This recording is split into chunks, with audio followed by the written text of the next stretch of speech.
From the City of Angels near the Pacific Ocean, good morning, good evening, wherever you may be across the nation, around the world. I'm George Norrie. This is Coast to Coast AM. Next hour, Witchcraft.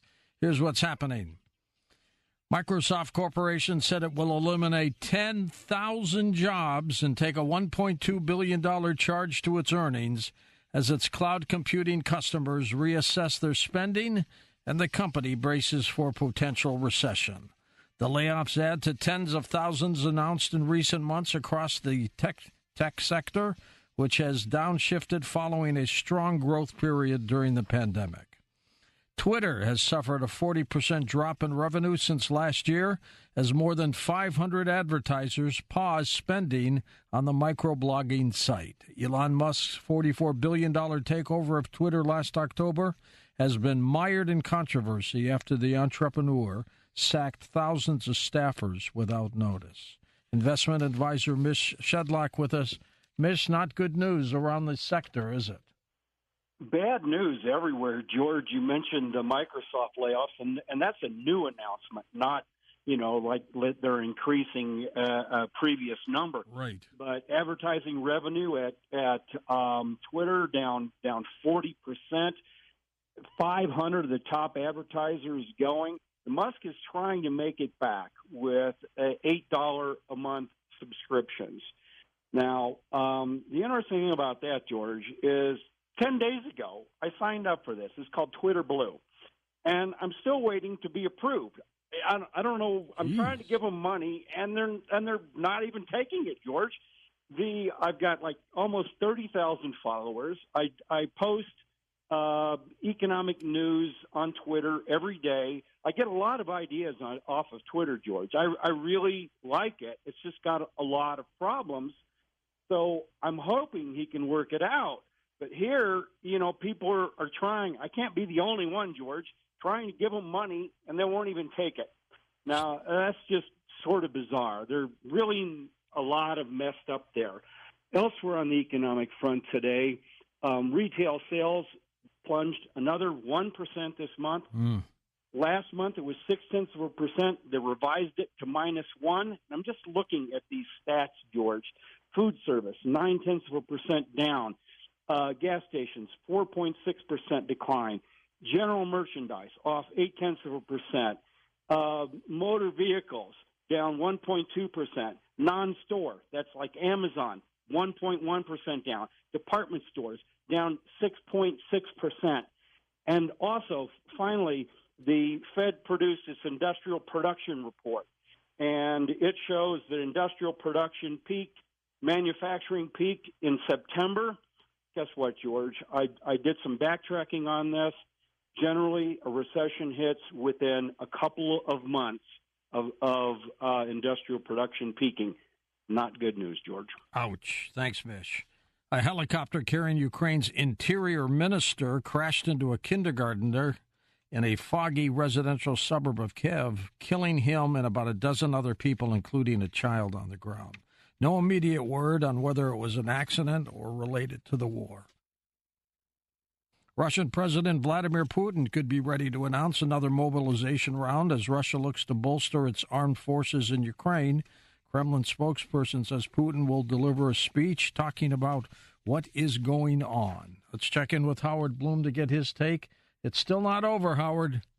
Well, here's the deal. In December, Russia's defense minister announced a permanent expansion of the Russian army to 1.5 million soldiers. That's 100,000 more than the American army. Meanwhile, Ukraine's deputy military intelligence chief predicted that Russia will soon draft 500,000 new soldiers and will ultimately shoot for a 2 million-man army. And the Russian independent press source Volya Media adds that Russia will draft soldiers quietly and will deny all reports of a mass conscription. Now, why does Russia want such a big army? First, it says it is under threat of extermination by NATO. That is an utter fantasy, a fantasy the Russian people are being force-fed as their daily reality. But the real reason for the beefed-up army may be found in the words of a Russian comedian who entertained at Putin's New Year's TV extravaganza. That comedian is Yevgeny Petrosian, considered one of the most influential figures in today's Russia. Petrosian aimed his words at Ukraine and NATO. Like it or not, he said. Russia is enlarging. In fact, Putin's Russia is going for the kind of massive expansion that two of Putin's idols, Peter the Great and Catherine the Great, achieved more than 200 years ago. 3 months before Putin invaded the Ukraine, he announced that he wanted all of the nations formerly ruled by the Soviet Union back. That would include Poland, Romania, Hungary, half of Germany, and a whole lot more.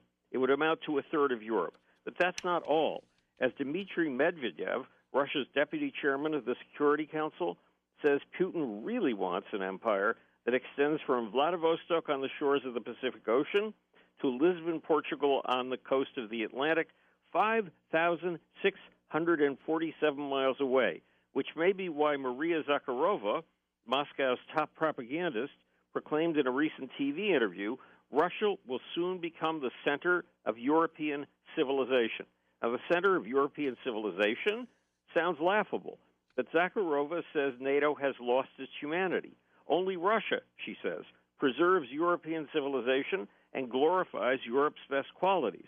But those are not the only reasons to have a truly massive army. One of Russia's worst aims is expressed by TV host Sergei Martin. Quote, the enemy has to be destroyed down to the root. It has to be exterminated, close quote. Martin is talking about the Ukrainians. He's talking about genocide. He explains, quote, Russian history of the last 1,000 years shows that the deed has to be brought to its final conclusion. If Stalin had deported all of the people of Western Ukraine, to me it's still a mystery why he didn't do it. Perhaps the Ukrainians, perhaps none of this war would be happening. In 1933, Stalin killed 3 million Ukrainians, starving them to death. Martin says Stalin should have killed every single Ukrainian.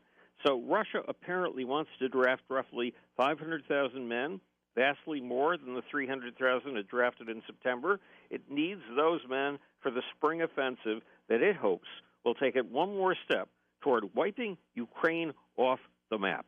They need a settlement, and they need one fast, Howard. Thank you. Lucille Randon, the French nun who was the world's oldest living person and the oldest person to survive COVID-19, has died in her sleep at a nursing home. She was less than a month away from celebrating her 119th birthday. Isn't that something? Up next, Dr. Stephen Greer joins us. He's working on a latest documentary, and we'll tell you all about it next on Coast to Coast AM. And welcome back to Coast. George Norrie with you. Dr. Stephen Greer with us this hour, one of the world's foremost authorities on the subject of UFOs, extraterrestrial intelligence, and incredible technologies in initiating peaceful contact with interstellar civilizations. For more than 30 years, Dr. Greer has provided briefings for senior government officials across the planet, conducted numerous media interviews, of course, and delivered hundreds of lectures. He has written a number of books and produced a number of feature film documentaries. The latest he is working on for a release this spring is called The Lost Century and How to Reclaim It. Dr. Greer, always a pleasure, Stephen. Welcome to the program. Great speaking with you again, George. How have you been? Good. Busy. Very busy. This Lost Century, is going to be a home run. They've all been home runs, but this one's special, isn't it?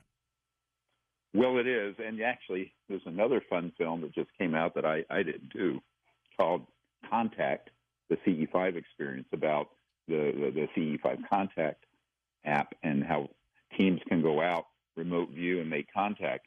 So that's actually just come out in the last couple of weeks. This other one we're working on, I hope it's going to be out by the end of May. It's about 100 years of technologies, including electrogravitics, anti-gravity, zero point, and others that have been confiscated and suppressed that have resulted in the situation the world's in today. So it's going to be a deep dive, pulling the curtain back on an enormous amount of information. It'll be about a 2-hour feature film. So that one we're crowdfunding, like all of them. It's the lostcenturyfilm.com. But people can contribute. I want to point out, all these documentaries, Unacknowledged has had over 760 million people see it. It was crowdfunded. Wow. Close Encounters of the Fifth Kind, a similar number, crowdfunded. The Cosmic Hoax has had around 500 million people see it globally. And these were all done by people contributing so we could fund the production. So that's how we've been doing this. as you know, the Disclosure Project in 2001 was also crowdfunded. Did you ever expect this kind of enormous popularity? Oh, yes, on this. Well, not me, but on the subject, yes, because, even long ago, for most people listening, were born in 1994. I was on Larry King Live, and the producer wrote and said, this was the most watched special Larry King has ever had. I went, what? Because that was the interest in the UFO subject. There's an enormous amount of curiosity and interest. And now we've reached an inflection point, because now the Congress has passed a bill, and I want to talk about this later in the hour, that is of great significance, that we need to walk through that door, big door open. Dr. Greer, what was it 30-some years ago that got you so fascinated with this program, this subject matter as well? You were emergency physician, and you just jumped into this, and the world. And I remember doing a local show, interviewing local UFO people who just said, Dr. Stephen Greer is into this. This is going to be huge. What was it that got you into it? Actually, it was Contact, the CE5 Experience, this new film's title. This was way back in 1973, I had a direct contact experience.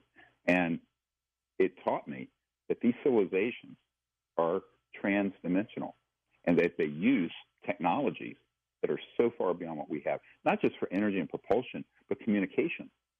And I discovered that they have their own technologies. It's like super advanced artificial intelligence that interfaces with the consciousness field and what I call quanta of thought, specific thought.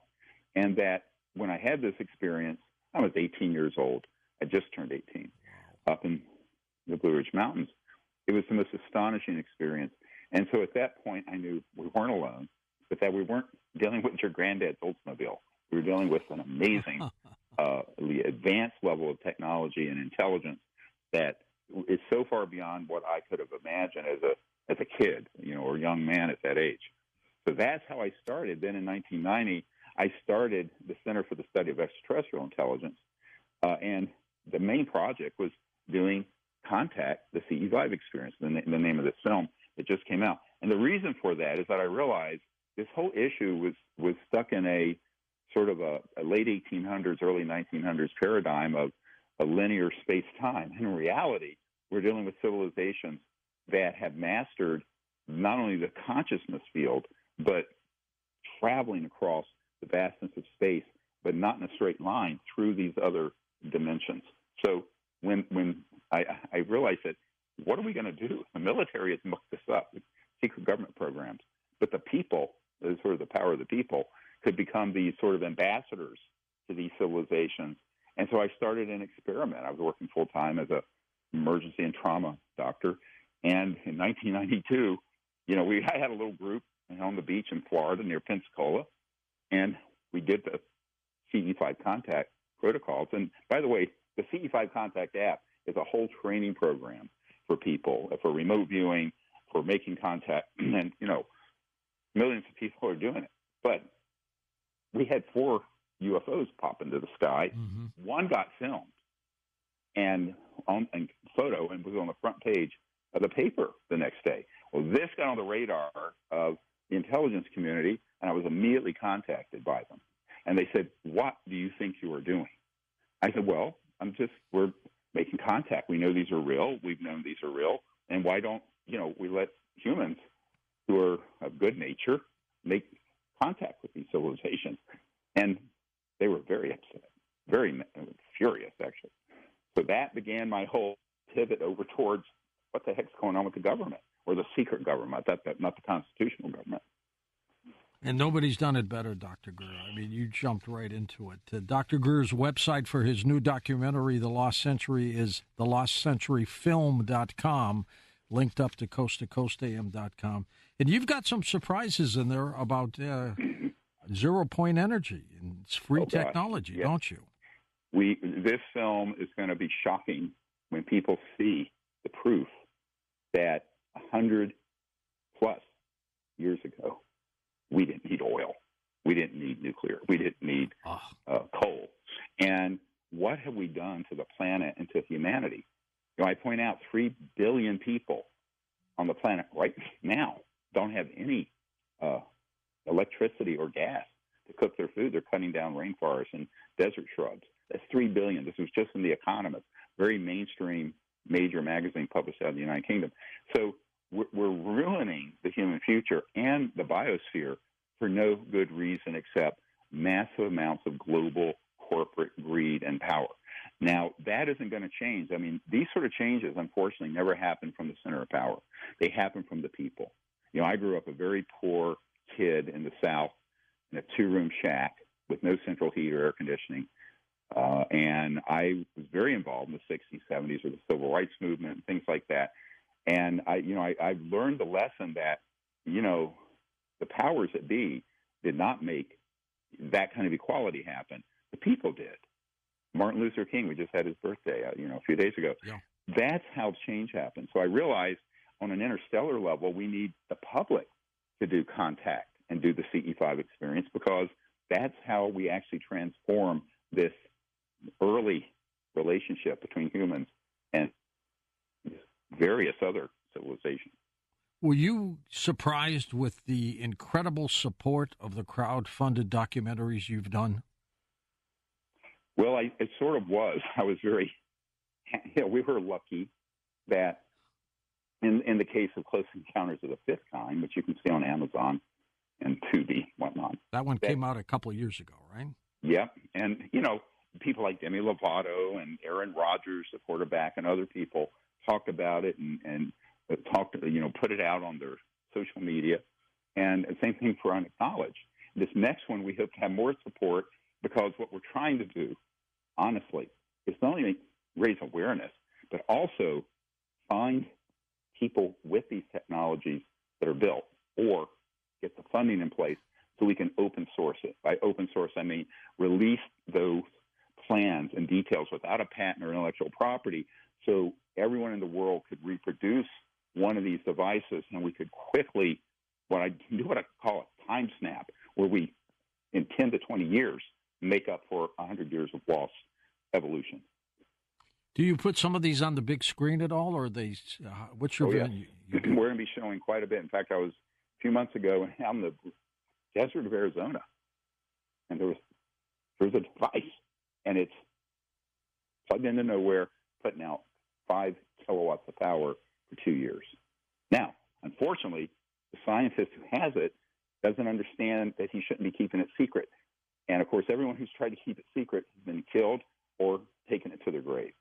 So we have a very specific set of recommendations for this, where people need to come forward, in my opinion, and in the first phase, let's call it the first level, put it out there so the whole world has it, the scientific community can independently reproduce it and test it, because that's the foundation of science.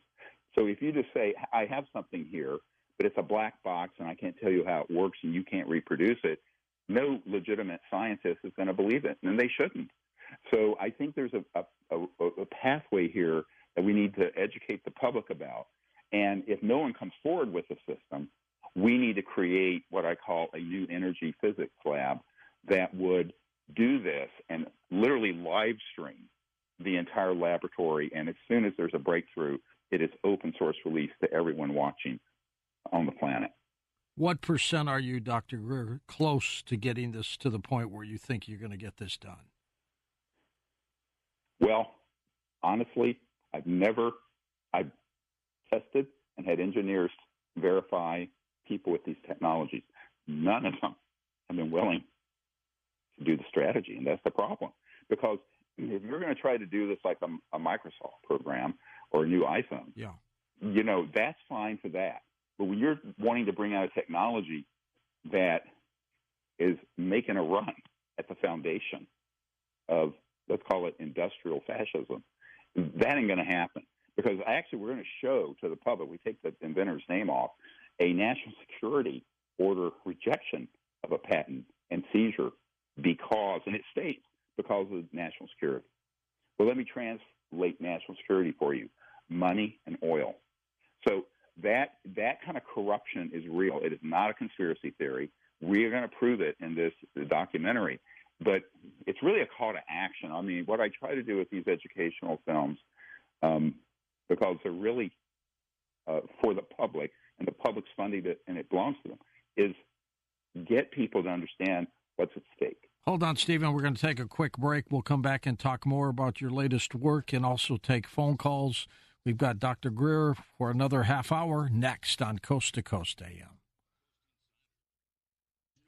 We'll be back in a moment to talk more with Dr. Stephen Greer about his latest documentary he's working on and how you can participate in it. And we'll also take your phone calls on Coast to Coast. And he is one of the world's foremost experts on ufology. He has devoted his life and career to investigating this subject matter. So we'll get your calls.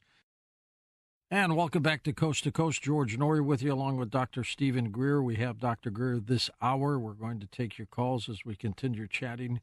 Dr. Stephen, when you write these documentaries that you've produced over the years, and including the new one, The Lost Century, you play a very instrumental role in it, too, in terms of a presence in the documentaries, don't you? Well, I try to provide sort of the backbone content, and then we have other witnesses, military, scientists, what have you. This one, we actually shot I think it was a 7-camera shoot in Santa Monica in October on stage, and then we have multiple other interviews. So it's sort of like an inconvenient truth, but not the fake part of it. And so, in other words, the real information on these technologies and the environment. So that's sort of how we do it. And we're going to do also, and this, I'm announcing this here, probably in early June, another national press conference disclosure event. Beautiful. To feature, we are putting together the largest intelligence archive on this subject that will be unveiled publicly. Right now, we are cooperating with senior people in the U.S. government that are moving whistleblowers in. Now, what is that? The law was just signed just before Christmas that allows for top secret TSSCI people coming forward through a legal mechanism to give testimony. Now, what I'm asking, I did this years ago with Art Bell. We need a whole new wave of people walking through this open door. Right. Because first time in history. A new generation. Well, there are senior people in Washington, I'm there every week, who are asking us to bring to them new generation of people, whether they're currently or formally in these covert programs. Now, what does that mean? It means that they can now legally get around, even though they have non-disclosure agreements and clearances, and provide this information. And the people I'm working with are the real deal. They're not a dog and pony show. And they want to get to the truth. And I've been working with them for a while. I think that this bill being signed now opens a door we have to move through quickly. So I'm asking for people to contact me personally at info@SiriusDisclosure.com, SIRIUS disclosure.com. Super. Let's take a few calls here with the time we have left, Dr. Greer. Thomas in La Jolla, California. Hey, Tom, how are you? Very good. Thank you, George and Stephen. Great work that you're doing. Very simple question. You, Stephen, are a physician. Is there anybody, military, transnational corporations, government, that is reverse engineering extraterrestrial biomedicine, biorejuvenation techniques, to regenerate limbs, organs, that type of thing? And I figured, as a physician, you probably know about that. Well, I was actually in a sensitive facility years ago on the Mexican border near El Paso. And there were some scientists who were working on this, but this is all transdimensional electromagnetic fields, and they literally could regrow a limb or a spinal column. And it was very classified. There was a man who went with me who, there's a band called ZZ Top, and the guy, Billy F. Gibbons, somehow knew one of these guys tangentially, and he intercepted me at the airport in Houston, said, "Hey, Doc," I didn't know who he was, but at the time I knew the group. I didn't know him personally. He said, "I've got a seat for you here in first class if you'll let me come to the meeting." I said, "Well, it's not my meeting. I'm a guest of these guys." They said, "Yeah, but they say it's okay if it's okay with you." So we went. So this is not an urban myth. These technologies, I look at this as a doctor. We're using Stone Age level stuff with what we're doing right now. These technologies would be much closer to what the old doc on Star Trek was using, and that's not. That is the reason that's not disclosed is that the physics behind those techniques are very closely related to the energy and propulsion systems. It's all part of a new physics, and that means that over $1,000 trillion worth of assets in utilities and oil and gas and coal that go the way of all dust. So I think that there is a new era in human civilization that has been forestalled for literally 100 years. Now, how do you fix that? Because the powers that be don't want that to happen. I think the best path to do it officially is what the door that just opened I referred to, this Whistleblower Protection Act that's in the National Defense Bill, just signed 3 weeks ago. So we need to find people who have the courage. We will protect them. And I personally will walk that person to the key people who are the straight shooters trying to get to the bottom of all this, because they now know the implications of the secrecy and how the secrecy is destroying the world in our country. I want to quote from Admiral Roscoe Hellenkeeter, the first CIA director, wrote to the New York Times in 1961, and he said, and I am quote, "The secrecy around UFOs is a threat to the national security." Not the UFOs, not the ETs, the secrecy around it. He knew that 62 years ago and wrote a public letter to the New York Times. I have it. We've published it in my book, Unacknowledged. So now there are people in Washington at the very highest level of the government, the legal, constitutional government, not this dark, illegal program, that are really wanting to help fix the problem. They're great people. We need anyone listening who knows someone who has hand knowledge. Also, not just government, military, but contractors, Lockheed Skunk Works, Northrop, Raytheon, E-Systems, SAIC. They know something. Hamilton. They're out there. Okay, so that's what we're doing. This has just happened. We're going to launch a huge initiative to be sure that the people trying to get to the bottom of this in Washington have the best direct firsthand people as well as documents. So the documents they may have, the evidence, even material, we have opened the door to that. And I'm making an appeal tonight on your show, George, for people to contact us at info@SiriusDisclosure.com, because this is something that is happening, I will tell you, rather urgently. And we spell Sirius, SIRIUS, right? Yes. SiriusDisclosure.com. Let's go to Tony, truck driving in Ohio. Welcome to the program, Tony. Go ahead. Hey, Tony. George. Hi.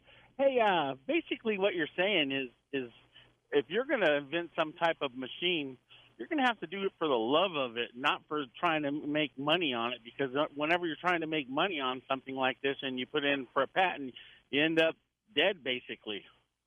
Yeah, if you're lucky, you're dead.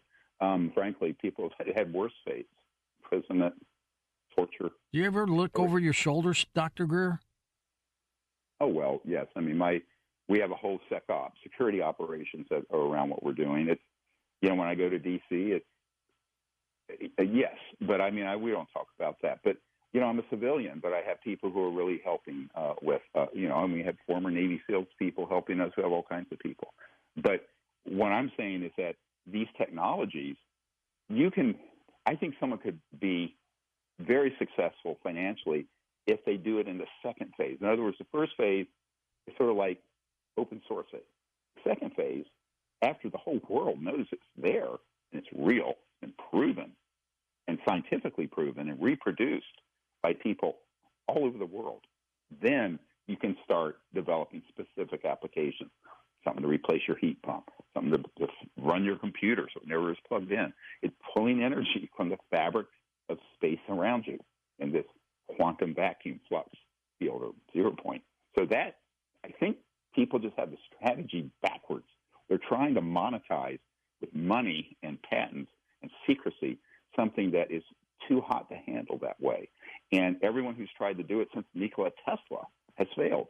So I think we have to look at this and realize that the definition of insanity is doing the same thing over and over, expecting a different result. So we have to find a new strategy. And I think that the clearest way to do it is to open source it. And look, a software company called GitHub open sources software solutions. You can do that. Now, eventually, some version of this technology, yes, people will then patent it, whatever. But here's the scope of the problem. We have 2.5 billion households in the world that need this technology to run their house. Millions of businesses and factories, 1.5 billion motor vehicles and trucks. And all of those, you're not going to wiggle your nose like Bewitched and transform the entire way the world runs. But guess what? If we don't have this fixed within the next 20 years, what planet will my 12 grandchildren have? I mean, we just had our 12th grandchild born. Oh, good for you. What kind of situation? So we have to come up with it's like the Marshall Plan that rebuilt Europe after World War II. We need a global sort of Marshall Plan dealing with these technologies, the UFO sciences, and the environment. And if that can't be done, you need dozens of companies bigger than Amazon and Microsoft. Let's go to Cynthia in Massachusetts. Get you in here, Cynthia. Go ahead.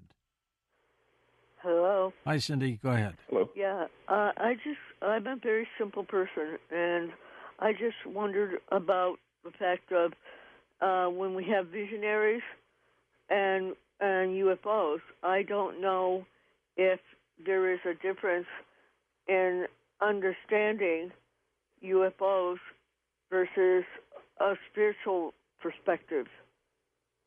Well, there's certainly an interface. Ingo Swann was a remote viewer that I got to know before he passed away. And one of the best. Yeah, well, he was a good friend. And I said, look, there's this intersection between interstellar, transdimensional civilization and the whole science of consciousness and intuition, remote viewing. Why? Because if you're not living in a flat Earth, sort of flatline universe where you realize that it's a conscious hologram, the ultimate entangled where every point in space and time is connected to every other point in space and time, is actually at that deepest level of the consciousness field, just pure consciousness, not what you're aware of, but that consciousness field. And Dr. John at Princeton proved that was a real phenomenon decades ago. And I knew Dr. John. We talked about this.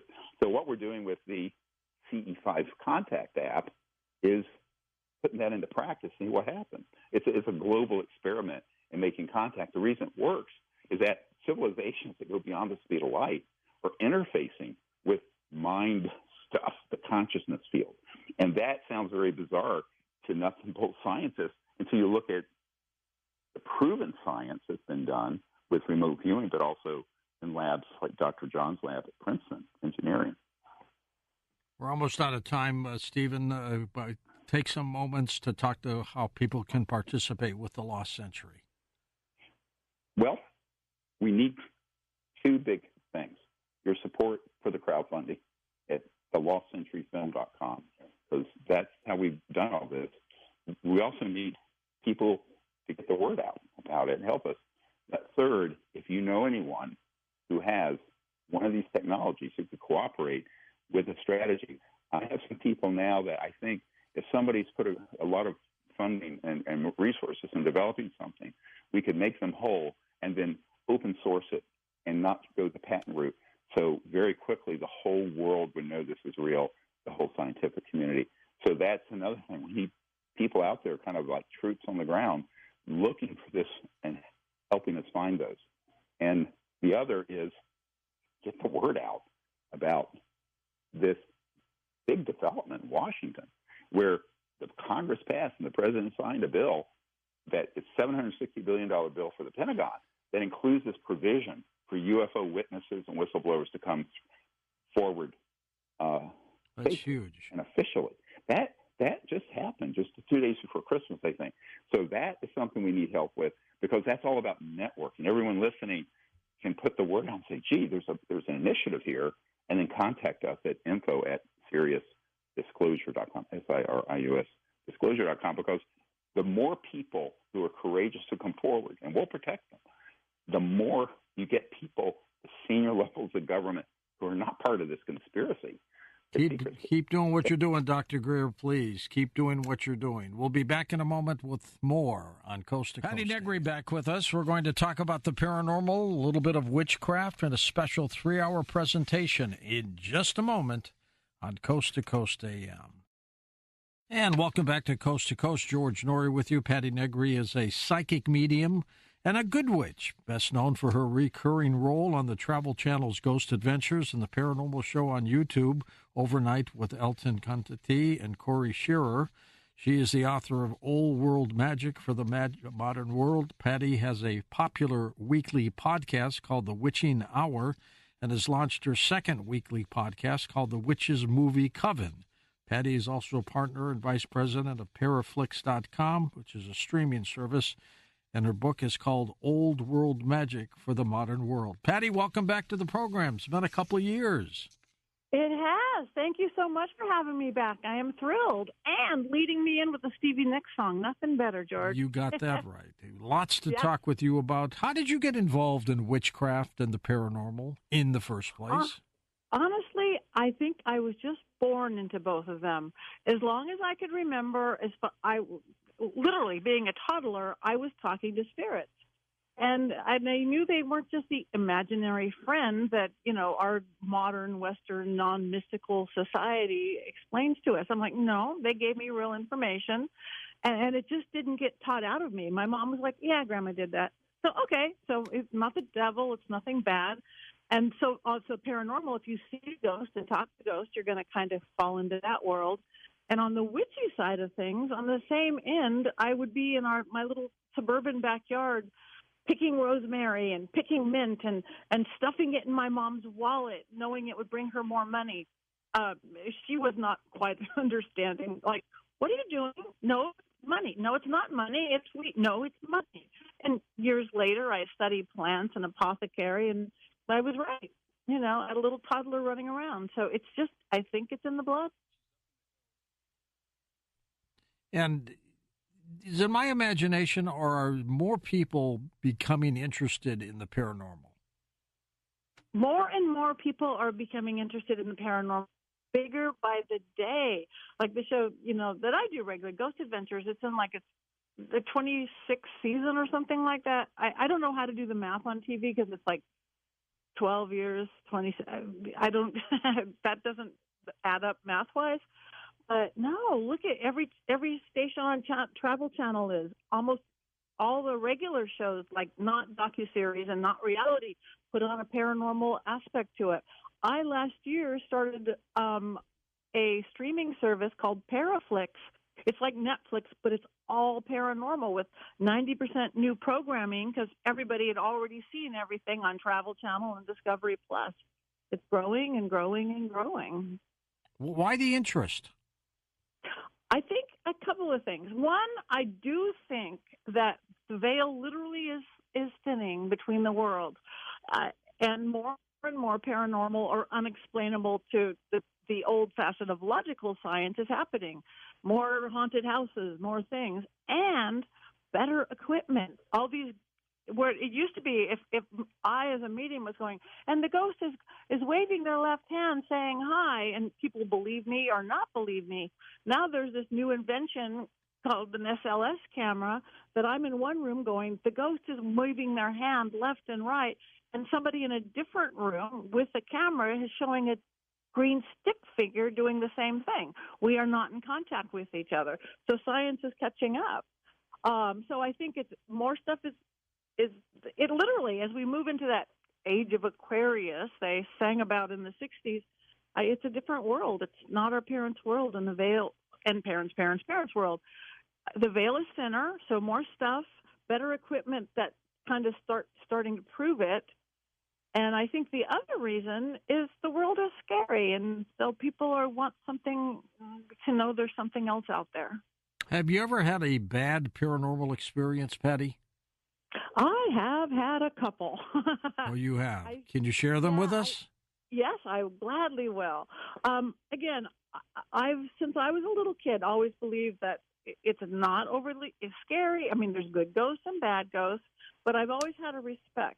But whenever you get in trouble, it's like everybody wants to be respected, humans and not humans or dead humans. I was doing a seance, one of the things I'm known for. We were actually filming a documentary in my neighborhood. I live in an old Hollywood Hills neighborhood from the 1920s, and it was this very known haunted house. It had been built by Charlie Chaplin for one of his many girlfriends, Mary Astor, called the Mary Astor House. She was an old silent film, and it was a super big party house. And in my experience, when you have a lot of maybe drugs and alcohol, it's going to bring in some darker stuff. But house in old Hollywood. And then in the 1960s, the Rolling Stones manager bought it. So the Rolling Stones stayed there, Mamas and Papas, Graham Parsons, all these really creative, musical people. And then they moved out, and then the guy who invented the real-life sex doll moved in, and then he moved out, and then my neighbor for 7 years, Marilyn Manson, moved in. Oh, geez. So, yeah, and then it got too scary for him. But anyway, so this house attracts creative, chaotic, sometimes dark people, but known for being haunted. And we were doing a seance, and for a documentary, there were 4 cameras, and young people around the table, like when you're not too far into your 20s but past puberty, I think your life force is so high you're going to get more and more paranormal activity, just like poltergeist stuff always happens with teens. So anyway, it was young people around the table, 4-camera shoot, and this one kid just kept getting disrespectful. And I should have caught him earlier, but I'm like, okay, we're filming. This is whatever. And so first, I talked to the spirits because I raised a veil, and he said something really kind of idiotic, and the French doors flew open. Everybody's kind of screaming. I'm like going, oh, wow, that's pretty major for this. Okay, close the door. And then he said something again, and then it happened again. I'm like, okay, I just trying to keep it cool, but I felt the agitation of this one spirit. It wasn't demonic. I think demons get way too much credit. It's like it was just a cranky ass ghost, but really mad. And then he said something else, and then the speaker came on, old school speakers, those kind that you would sit by the radio. This was a record player, the bigger the better. It came on like white noise. It sounded literally like a ghost box, a spirit box. We looked later, it wasn't plugged in, but this tension is building, and I'm trying to keep control on it, but I hadn't. We were using the Ouija board, which I've used safely since I was 7. But maybe that's the problem. Yeah, we can talk about that too. But this kid said something, again, really when we were getting this, and not him, but the cameraman facing him burst into flames. Burst? Literal, like the cameraman burst into flames, or the camera? The cameraman, yes. The back of him, like it looked like a V up his back, like angel wings of fire. Jeez. George, he was not standing in front of a fireplace. Did he get hurt? Well, yeah. 2 cameras actually caught it. This guy spontaneously combusting. One camera started filming like the ceiling or the floor. I think you test the mettle of a cameraman by a small room with a lot of people bursting into flames. And his camera, poor guy, those first seconds, he's facing, of course, away from his back and wondering why the whole screaming and pointing at him. And myself, cool witch medium Patti becomes a medic Patti, which I am. I'm an EMT. I'm you certified.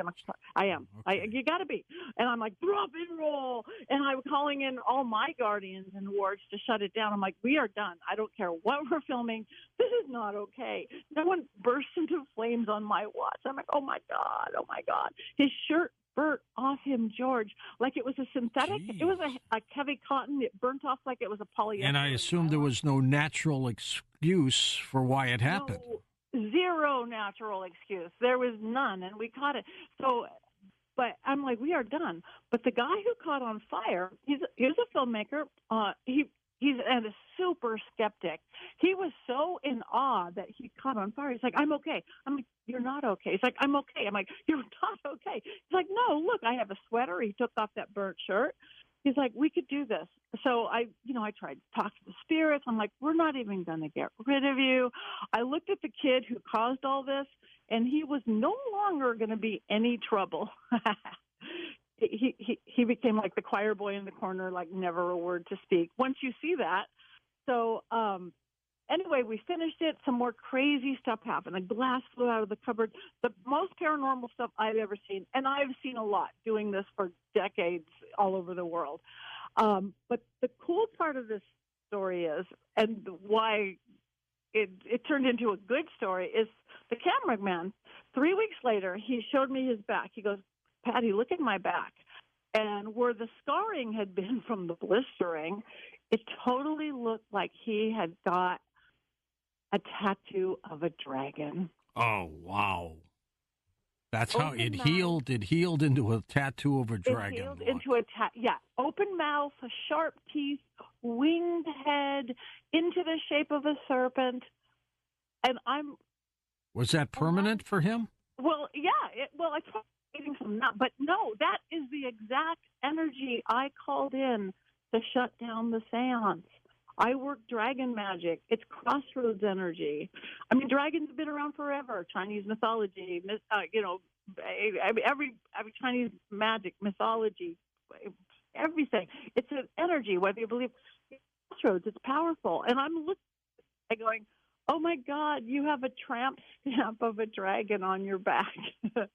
That is the coolest thing I've ever seen. And he thought so, too. So the good thing done it yet is he was so inspired, he actually wrote a film about this TV psychic myself, who does like every television show myself, and then shooting another reality show, and then a portal opens. And if they ever do it, it's one of those kind of funny and scary that I like. But I literally, they wrote it actually with Stephen Norrington, the guy who wrote League of Extraordinary Gentlemen and the Blade series, so real left of center Hollywood. But I did sit down with him. This is another subject for like 5 hours. I'm like, Lauren, you can't say that. You can't say that in the script. You can't say that on camera. He's like, Patti, but you said it. I go, I know I said it. That opens a portal. That opens a gate. You don't want to be one of those cursed horror films, do you? It happens all the time. A spirit, an energy, or whatever doesn't know the difference of an actor, method acting off a line and somebody really doing it. You don't want to be the one where all the actors die at 27. So if they ever do it, we changed anything that really would cause something to happen on screen to something that wouldn't, but just sound just as scary. Now that was my scariest. Well, in that case with the fire and the cameraman, mm-hmm. Yeah. What did he do wrong to get abused like that? I think if we look into like just divine whatever, he didn't do anything wrong. It was they were probably shooting at the kid but hit him. The energy was probably going from behind the cameraman towards the kid but got stopped at the cameraman. But then if there's a bigger meaning behind it, the cameraman is the one who was going to change his whole thought pattern about spirits, write a script which now will or won't ever get done, change his whole life in really positive ways. Have you ever been hurt, Patti, in any of these things? Yeah, just once. What happened to you? It happened to me. I was at my own home, which is really warded because, again, I am a witch. I am a medium. Studied this my entire life. We're going to get into your witchcraft in a second, too. Go ahead. Yeah.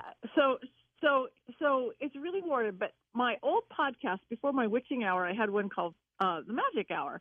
And it was kind of seance meets true crime. And my producer at the time, we were going to do a thing about the Black Dahlia murder. So I had Linda Deutsch coming over. She's a famous AP Associated Press reporter who got famous from Charles Manson and O.J. Simpson. Linda Deutsch, who's a dear friend of mine. So she was coming over. Good reporter. Yeah, good, the best.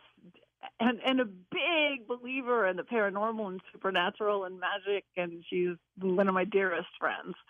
So anyway, she hadn't got there yet, and the people were, but my then producer wanted to, again, using the Ouija board, but again, I've used them safely since I was 7. I'm going to keep saying that. But I didn't do my setup, my protection, because no one was there, and she had this one friend we talked to literally like texting, always came in, but I hadn't set it up, and it wasn't her friend who came in. It literally, and I know it, was Dr. George Hodel, the Black Dahlia accused, but I know it was him, murder. He pushed me into my dining room chair. I have these like 300-year-old antique chair so hard. I was standing behind it into my ribs. I heard this crack, crack, crack, and I'm sliding down to the floor. And she's like going, "Are you okay?" I'm like, no. And I always say I'm okay. I could have like a limb cut off right now, and I'd be like, "I'm fine. It's a flesh wound, nothing." You don't complain about anything, do you? I don't, and I'm like, this really hurts. I had to go to urgent care, and it didn't break ribs, which I thought, but it had even more painful in a sense. It had ripped all the cartilage off my floating ribs and ribs. Hit by a spirit that hard, because he's a doctor. He knows what he's doing. That was an incredible story, too, wasn't it? Yeah. And again, so much so that the producer, beautiful woman I've worked with, award-winning woman, I've worked with in different things for 10 years. She quit the next day. She couldn't handle it, could she? She couldn't handle it. It's so funny, and you see this all the time. People who want the paranormal so bad and want to see a spirit or want to see a ghost or want to see an alien, and then when they do, it's bye-bye. It's like, Since you've been doing this, yeah. I mean, has anybody around you other than the cameraman been hurt? No. I'm so careful. I'm just wondering if you're the magnet here. Well, no, it's because of where we go. Just like if I'm doing a seance or raising the veil around my dining room table or even at a paracon, and we're going to talk to grandma, and we're going to talk to a kid who died in school, and we're going to talk to all your loved ones. We were doing the Black Dahlia, and at this house in Hollywood, this kid just got really rude and disrespectful. On Ghost Adventures or with all my YouTube guys, with my overnight guys, you go to the prison, you go to the insane asylum. Those are going to be much meaner ghosts than hanging out. Like my favorite ghosts are at the Hollywood Roosevelt because they're having a good time. Marilyn's having a good time. They're hanging from the chandeliers, partying. I like fun ghosts. That murder case was horrible too. Happened in 1947. Her body was dissected. It was just evil all the way, wasn't it? All the way. And when I was there, I've at that house. It's right in Hollywood. On the Souden House was built by Lloyd Wright, Frank Lloyd Wright's son. Beautiful home, but you wouldn't want to live there. Anybody with any sort of sensitivity wouldn't want to live there. They film there a lot, but it is one of, other than the Cecil Hotel. I have a weird thing about that, too, that I did. But it is probably the darkest, most evil place I've been. It oozes out. But we actually, over a girl there on Ghost Adventures, not Elizabeth Short, sadly. I think she's still stuck there. But another girl, Tamar Hodel, who is the daughter of George Hodel. Right, the one and that he was never charged, by the way. She had seen a spirit there and had promised she would help her. So her daughter, Fauna Hodel, the one that was given away, that was given away, we did a TV show together, and we were able to. We crossed over that one girl. It never showed up on camera because it just didn't fit the style of Ghost Adventures, but it was amazing. Patti, when we come back, we're going to find out why you're called the Good Witch of Hollywood on Coast to Coast AM. And welcome back to Coast. George Norrie with you along with Patti Negri as we are talking about the paranormal, the supernatural, and her life as the Good Witch of Hollywood. How did you get that title, Patti? I'm the world's biggest fan of The Wizard of Oz. No, really, I'm good at what I do. And I also do work only positive magic. I don't like the term white witch and black witch because that puts all sorts of judgment calls and then you add into all sorts of other meanings behind those things. But good just works for me. And I do only good magic, meaning I don't think you ever have to do negative magic to get what you want. My entire life, I haven't had to. It's not because good or evil or you're going to go to hell. I just think you live in the world that you create, or you create the world that you're going to live in. So if I lived in a world of controlling other people, that means somebody can control me, and I'm not okay with that. If I lived in a world where I'm hexing people and cursing people, I live in that world, and I don't want to be hexed or cursed. So it just, I haven't ever found the reason to have to do anything dark. But I'm really, really good at creating and manifesting what I want, using the craft, using energy, moving energy, taking fate into my own hands. And it can be done so ethically and powerfully. Did you know the witch Evelyn Paglini? No. Who's Evelyn? No. She's passed away, but she lived out here in L.A. Oh, yeah, no. And she was a staunch believer in candles, using them for witchcraft. How about you? Oh, yeah. I candles are probably my number one thing. I use lots of candles because I'm very elemental in my witchcraft. It's less about gods and deities and spirits. It's more about air and fire and water and earth, like elemental magic, like shamans, like Native Americans. And candles, you're working with, actually, there's some moisture in it. The wax is the earth, and the fire and the air. You're getting all that. You can carve them up, and they're power sources. So I'm big on candles. I'm big on sigils. I like creating sigils, like signs and from words. Like a dollar sign's a sigil. A heart is a sigil. But I use a lot of spare sigils. And I do a lot of burning things up. Because to create what you want, you've got to usually make room for it. So, do you manifest stuff? I am an excellent manifester. Want to know my best manifesto? No, I am. Without going into the whole story, which I could, I was a DES exposed. My mom took a drug called diethylstilbestrol when she was pregnant with me, a drug they gave pregnant women in the 50s and 60s under the false belief that it prevented miscarriages. It didn't work for that and they knew it from 55 before my mom ever took it, but it was like the first big pharma. But when we hit puberty, all of a sudden, it's like, they're dying of these weird cancers and carcinogens and all these reproductive problems and female problems. Little kids are? At 15, I had never started my menstrual cycle, but I'd started hot flashes. So I was going through menopause and I'd never hit puberty. And that was common for this, and had my first surgery.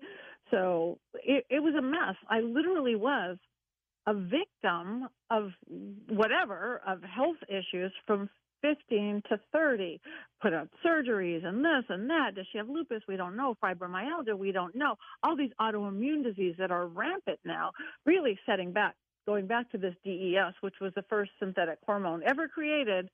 They gave it to the medical field to keep it from being used for a weapon. So why they would give something to not be a weapon to pregnant women, I don't know. Have they yanked that drug? Is it off the market now? Yeah. Yes, it is off the market, except for there's a few things, something with animals incontinence or something. But it was given to beef for a long time to fatten them up. It was the morning after birth control pill for a while. And you know how now with pollution, like there's boy fish turning into girl fish and stuff like that? That's from DES kind of hormones. So we were all messed up in those weird DNA ways. So by the time I didn't mean to go for that story there, but by the time I was 30, and I was a witch.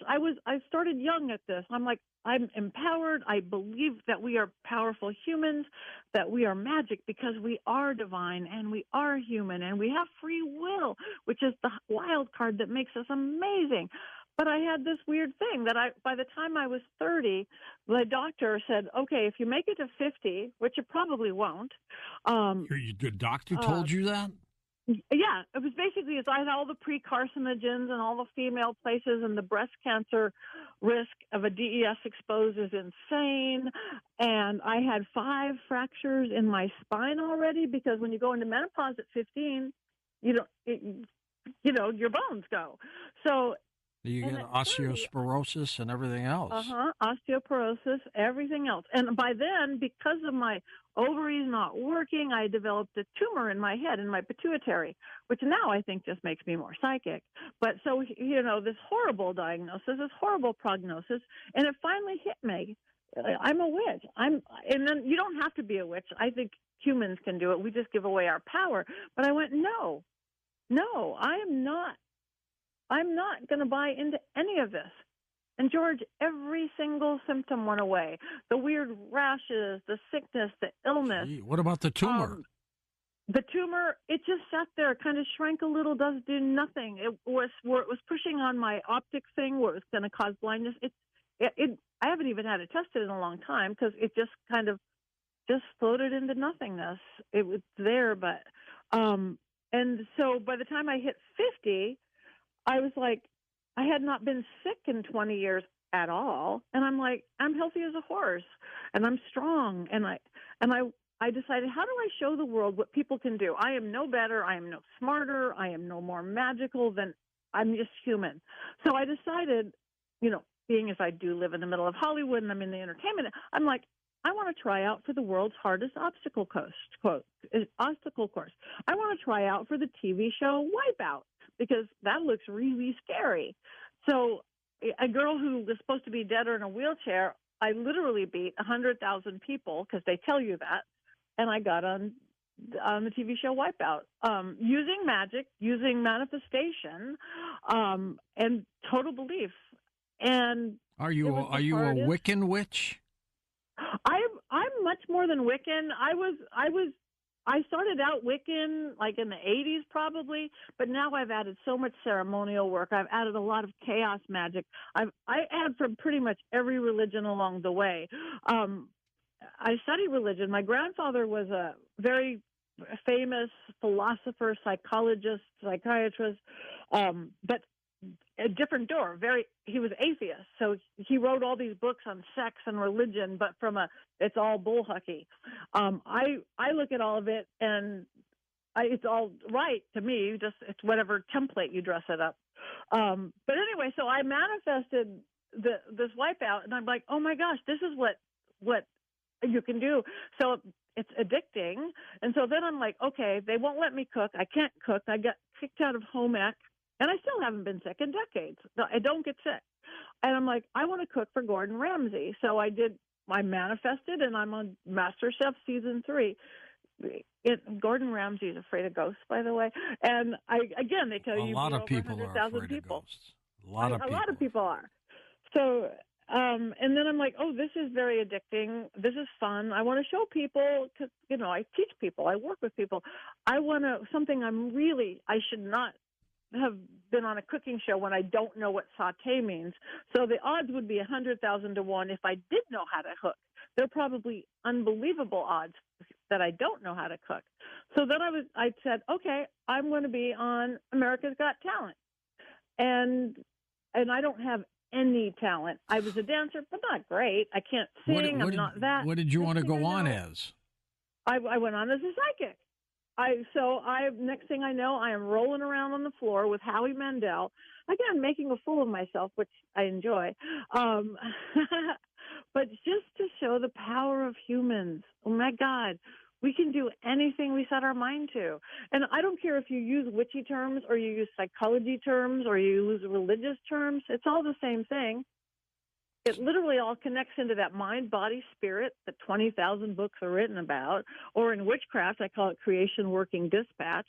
But you have to believe it or you'll never get there. We know that. Now, how do you show your psychic abilities, though, on television? How do you show? Well, on America's Got Talent, very ridiculously, trying to read Howie Mandel's dog. on stage rolling around on the floor with him because you can't touch Howie Mandel, and they brought in a dog that would jump on him, and it was funny. How I use he doesn't shake hands or anything, does he? No, he doesn't. And so it was pretty funny. And how I use it on all the ghosty shows is just and I'm always scared, like, oh my gosh, what if I just get crickets? Like, say if it's Ghost Adventures, or I just did Portals to Hell with Jack Osborne and Katrina Weidman. You don't know where you're going. You don't know what happened there. If I ever do know a place, they don't have me go. I'll just say I went in there. They want it completely real in the moment, not know what's going on. So I just walk in. I'm like, oh my gosh, what if I get crickets? Like, go in there and tell us what happened. So. But I've never got crickets because the places have all been so vetted and are so haunted. It's like, oh, okay, 3 murders in this room and somebody was strangled over here. And do you cast spells? Do I cast spells? I do cast spells. What kind of spells? Good spells. I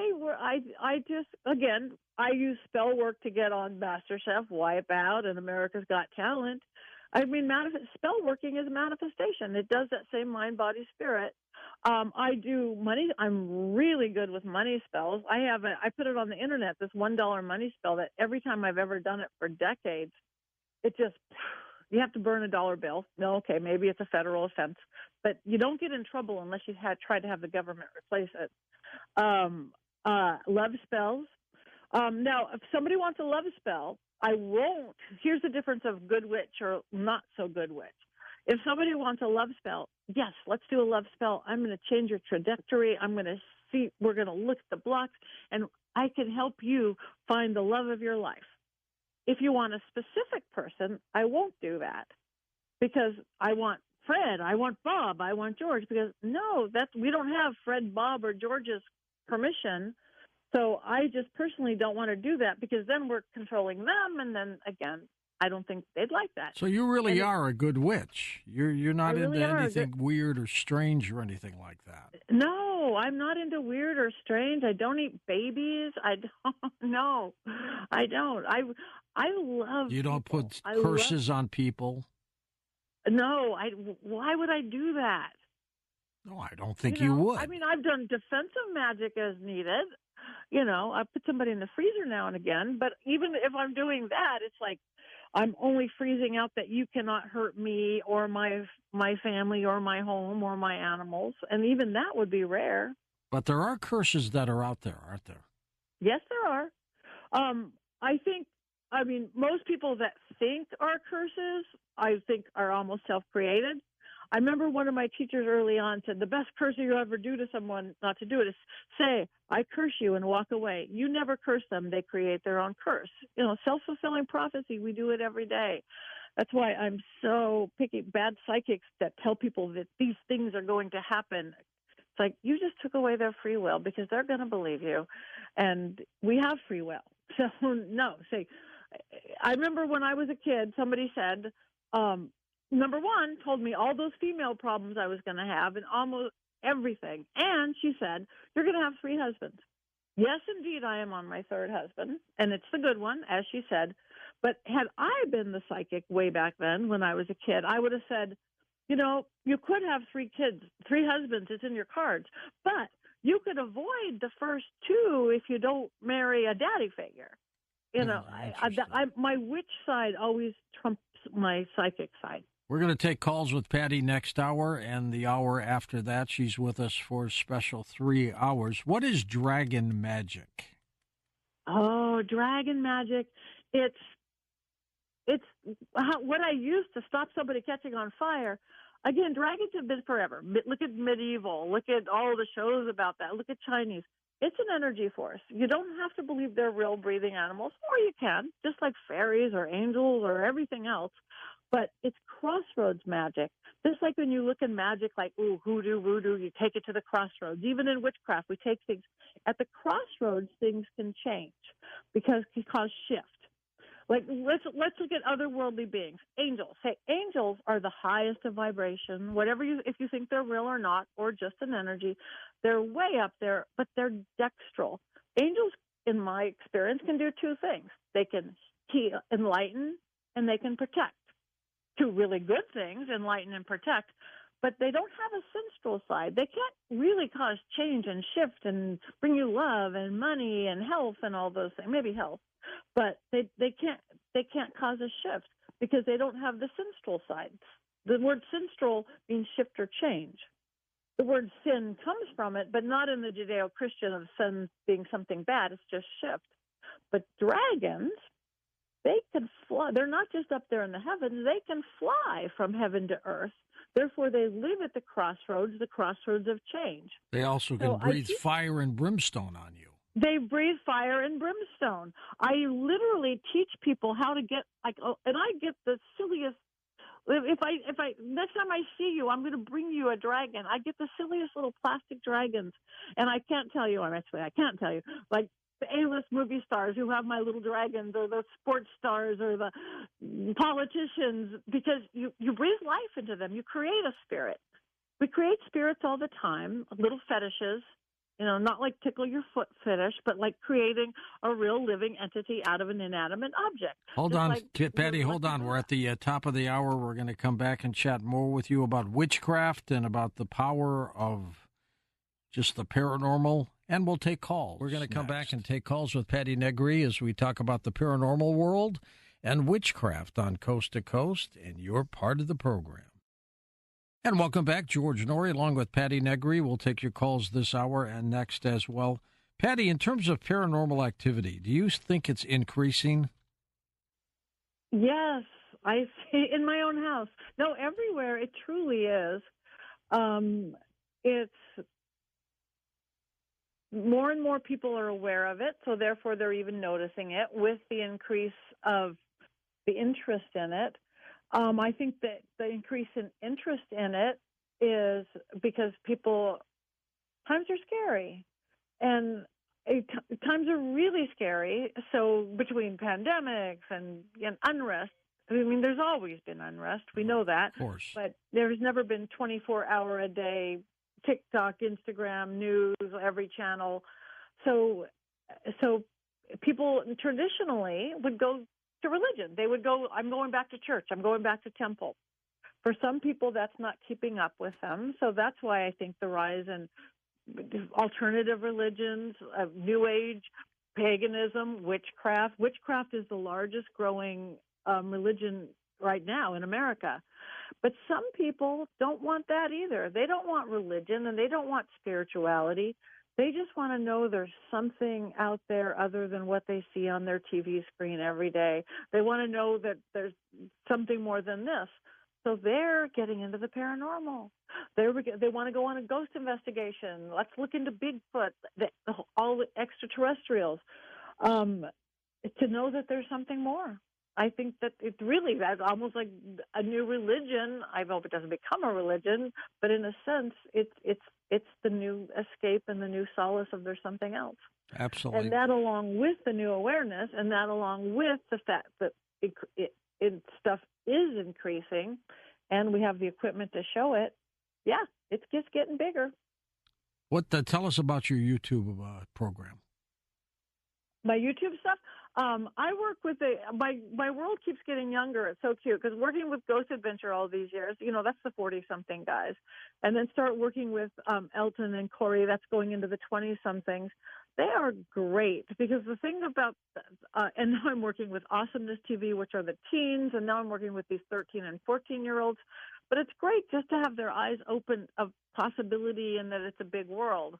But I love working with Overnight because, again, TV, we have a lot of rules, which there's nothing wrong with rules, but it's really fun when you don't have any.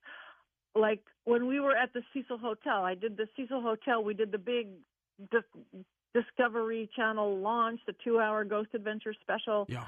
I spent 2 nights there with Zach and Aaron and the guys, and I never got to go to the roof. I go, oh, that's the water tower girl. I want to go to the roof. But the fire marshal wasn't there on the nights that I was there, so I couldn't. And then I did it just soon after with the Overnight guys. They rented the whole hotel as well.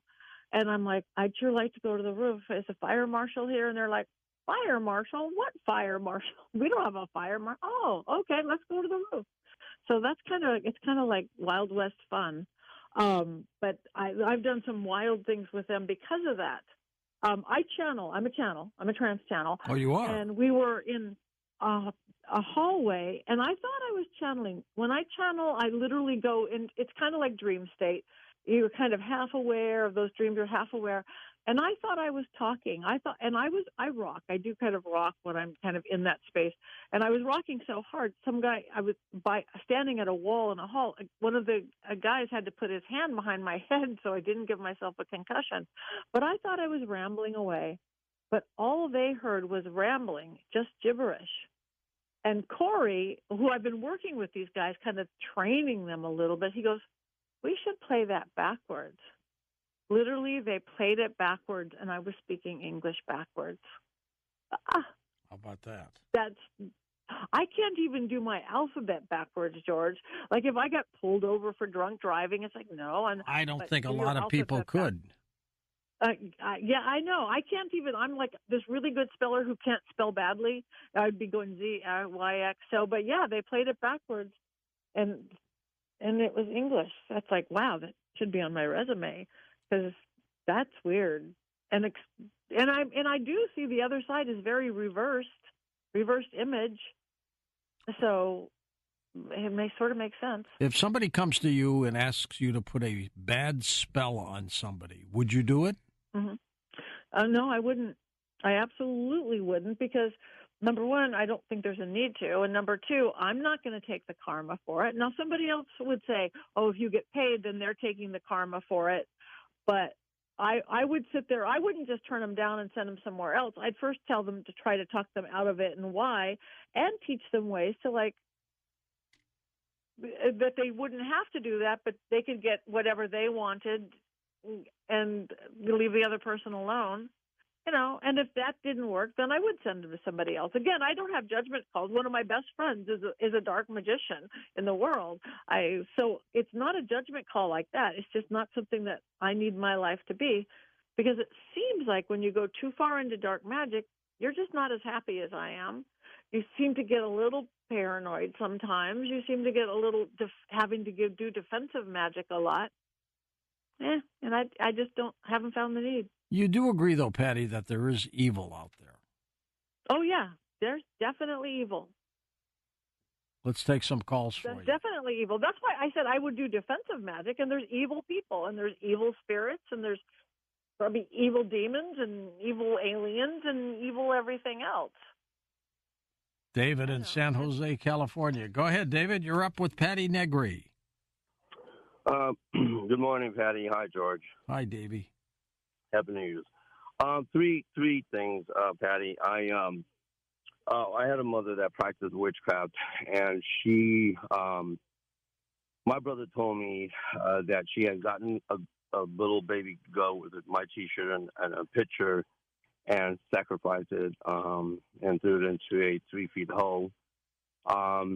And I'd like to know how would you help me? I mean,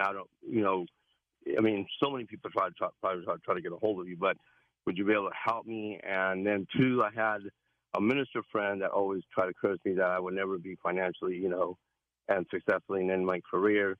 And three, like, I've had a lot of female friends, but like they never took me serious and so forth. So I think that all this was in a combination of my mother and then this other, minister that were just cursing me, because as you were just saying, and you were speaking to George about, there's evil out there. And so what do you recommend that I do? Can you help me from far off in your spiritual time of clearing this away from me and so forth? Yeah, I can. And again, I don't think you have to sacrifice anything. I even try not to kill ants personally. And again, you could get magical. We don't need to blood things. We don't. The biggest thing I'll sacrifice is burning up a dollar bill. But whatever your mother did should not have cursed you, even if she was doing dark magic. If you believe she did, like I said before, or even if she did, You could easily break it. There's lots of. I have one in my book. I have a book called Old World Magic for the Modern World, though you could probably even. I've got YouTubes on it and everything. There's this old Southern conjure lemon spell. We understand lemons are really cleansing, right? Salt is cleansing. You see all the movies, write down salt, put the salt down. It works. It really works. I have this one lemon spell that it's going to cost you one lemon and some salt and a little platter, and you're going to slice the lemon, and you're going to do sour spell to sour fruit. You must go there, because that's your suit. Into this lemon ever bound, all cures, all ills with salt and sound. And you're putting your passion into it, because that's what you're putting everything. And then you're going to start salting it, and you're going to do this other little chant that goes with it. And then you're going to set it out to dry, and even in California, it takes about a week for a salted lemon to dry, and then you're going to burn it or bury it. All of that negativity will go into the lemon. It's been done. It's old Southern root magic, old Southern conjure. It works, even on really, really dark stuff. It works because the lemon works and the salt works and the chant works. It works because you're putting your belief system. It believes because you're manifesting. Again, it works into that mind, body, spirit thing of psychology or creation, working, dispatch of works. So do the lemon spell, and then you can get rid of whatever. The minister, again, that's self-fulfilling prophecy. Just let everything that he said go. He probably meant well, or he didn't. But I'm not a big believer in sin, but if anything's a sin, that's a sin. You don't do that to anyone. So he only has power over you because you give it to him. We can't control what other people do or say. We can't, but we can control if we let them affect us. So if you do the lemon spell, put that into the lemon spell, or write down "I've been cursed" and then burn it over the sink, burn it over a fire pit, and just go, let it go. Get back, go away, never to return. Get back, go away, never to return. Feel it and put all that angst and anger and fear and stuff that is what really slows you down into it, and let it go. And then create a new reality, create a new story. All right, thanks. In any template that you can do. So you gave that guy that power. You gave the story about your mom that power. They really only have power if you let them. But if you really do think you have a curse, whether it's real or not, use the lemon spell and you'll get rid of it. That easy. Next up, let's go to one, first. I'm sorry, go ahead. No. And the last one about we're not taking you seriously, that's because you're putting that out there. I see energy, and you put a little, think of it like a scent or a smell. You're going into there going, these women aren't going to take me seriously because maybe it happened once or twice. And then now you're going in with that expectation, and people always live into our expectations. So change your attitude about what women think, change your attitude about what you think, and they will change. That's magic. Now we go to Nick in Wichita, Kansas. First-time caller. Nick, welcome to the show. Hi, thanks. Sure. Long-time listener. Thank you.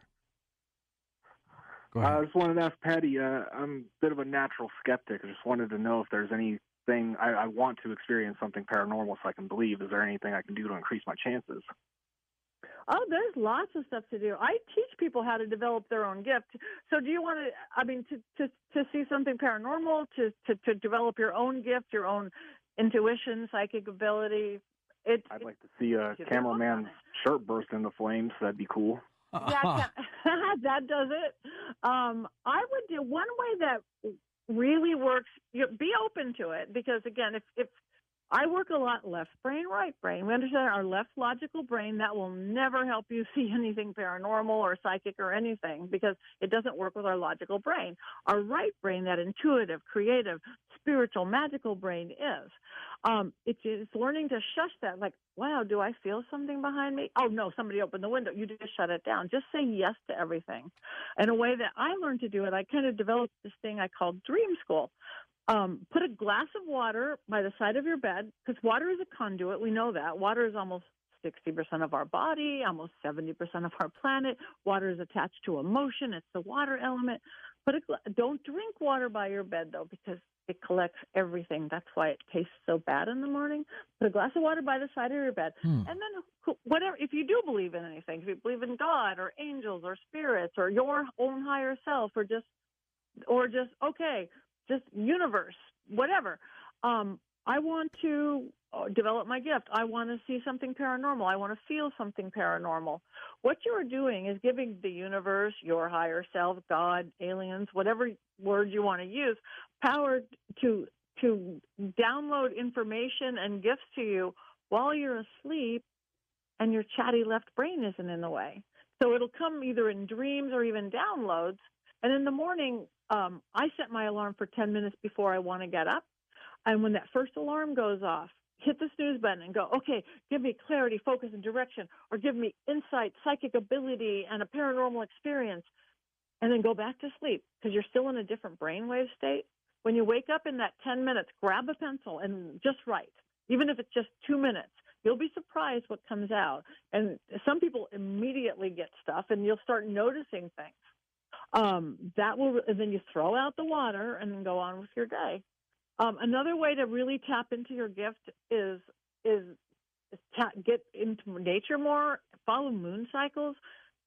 Going back to that 60% water thing, if for 2 weeks the moon is waxing, I'm going to add into my life. I want to see more spirits. I want more money, whatever that is. Add things during the waxing moon. Release things during the waning moon. On the waning moon, I want to release some of my skepticism. I want to release my doubt. Every dark moon, look at who you are. Every full moon, ask for guidance, whoever you're asking, God, the universe, your higher self, and go into gratitude. I swear, within 1 month, you will start developing things that you can see things. And then do something like light a candle and just say, if there's any spirits here, make the candle dance. Do you make people who don't believe, Patti? Yeah, and without having to catch on fire, George. I mean, and if somebody doesn't want to believe, that's okay too. Let's go to Camilla in British Columbia, west of the Rockies. Go ahead, Camilla. Hi, George. Hi. Hi, Patti. Hi. I feel. Do you feel anything around me? A presence or anything? Do I feel anything around you? Yeah, like a presence or. A what? A presence? A presence. I feel you have a little, it feels like energy around you. Does it feel a little thick, like a cloud, sort of? Mm-hmm. That's what I feel. And I think, and I don't think you have an attached thing. I think you've got like high vibration. I just use the word vibration, high vibrational energy there that you're going to attract stuff into you. I don't think you have one spirit attached or something like that, though you do have a male that hangs out near you a little bit. It's positive that what you have. You felt that? You felt that before, right? It hangs out on your left side a lot. Yeah, kind of. Yeah. But what I just see that you are gifted. You have this high, again, I'm using the word vibration tonight, that you're going to attract stuff. It's like a little spotlight around you. So, if a little kitty cat spirit or a bird spirit or just a wandering by ghost or spirit or elemental goes by, you're going to sense it. How do you feel these, Patti? I use all the clairs. Again, I teach them about clairaudient, clairvoyant. I feel it, I see it, or I'll sense it, or I just know it. I've been doing it all so long, I don't come. I teach people to know which is your strong suit. Are you more visual? Are you just more a sense of knowing? Are you more audible? Are you more? But then you just kind of throw it into a cauldron and let it all. With her, I was like seeing it with my mind's eye, with my third eye. It's literally like this little bubble of energy around you. It's really beautiful, actually. Patti, we're going to take a quick break and come back and take more calls, and we'll do that next hour for a bit as well.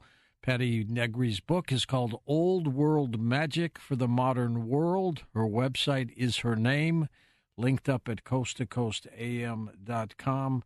And when we come back, those of you on hold, just hang where you are. We'll do our best to get to you this half hour, and then we'll take some more calls next hour here on Coast to Coast AM. So don't touch your dial. We will be right back. And welcome back to Coast. George Norrie back with Patti Negri as we talk about magic and witchcraft. How much magic do you perform, Patti? I think it's a part of my life pretty much daily.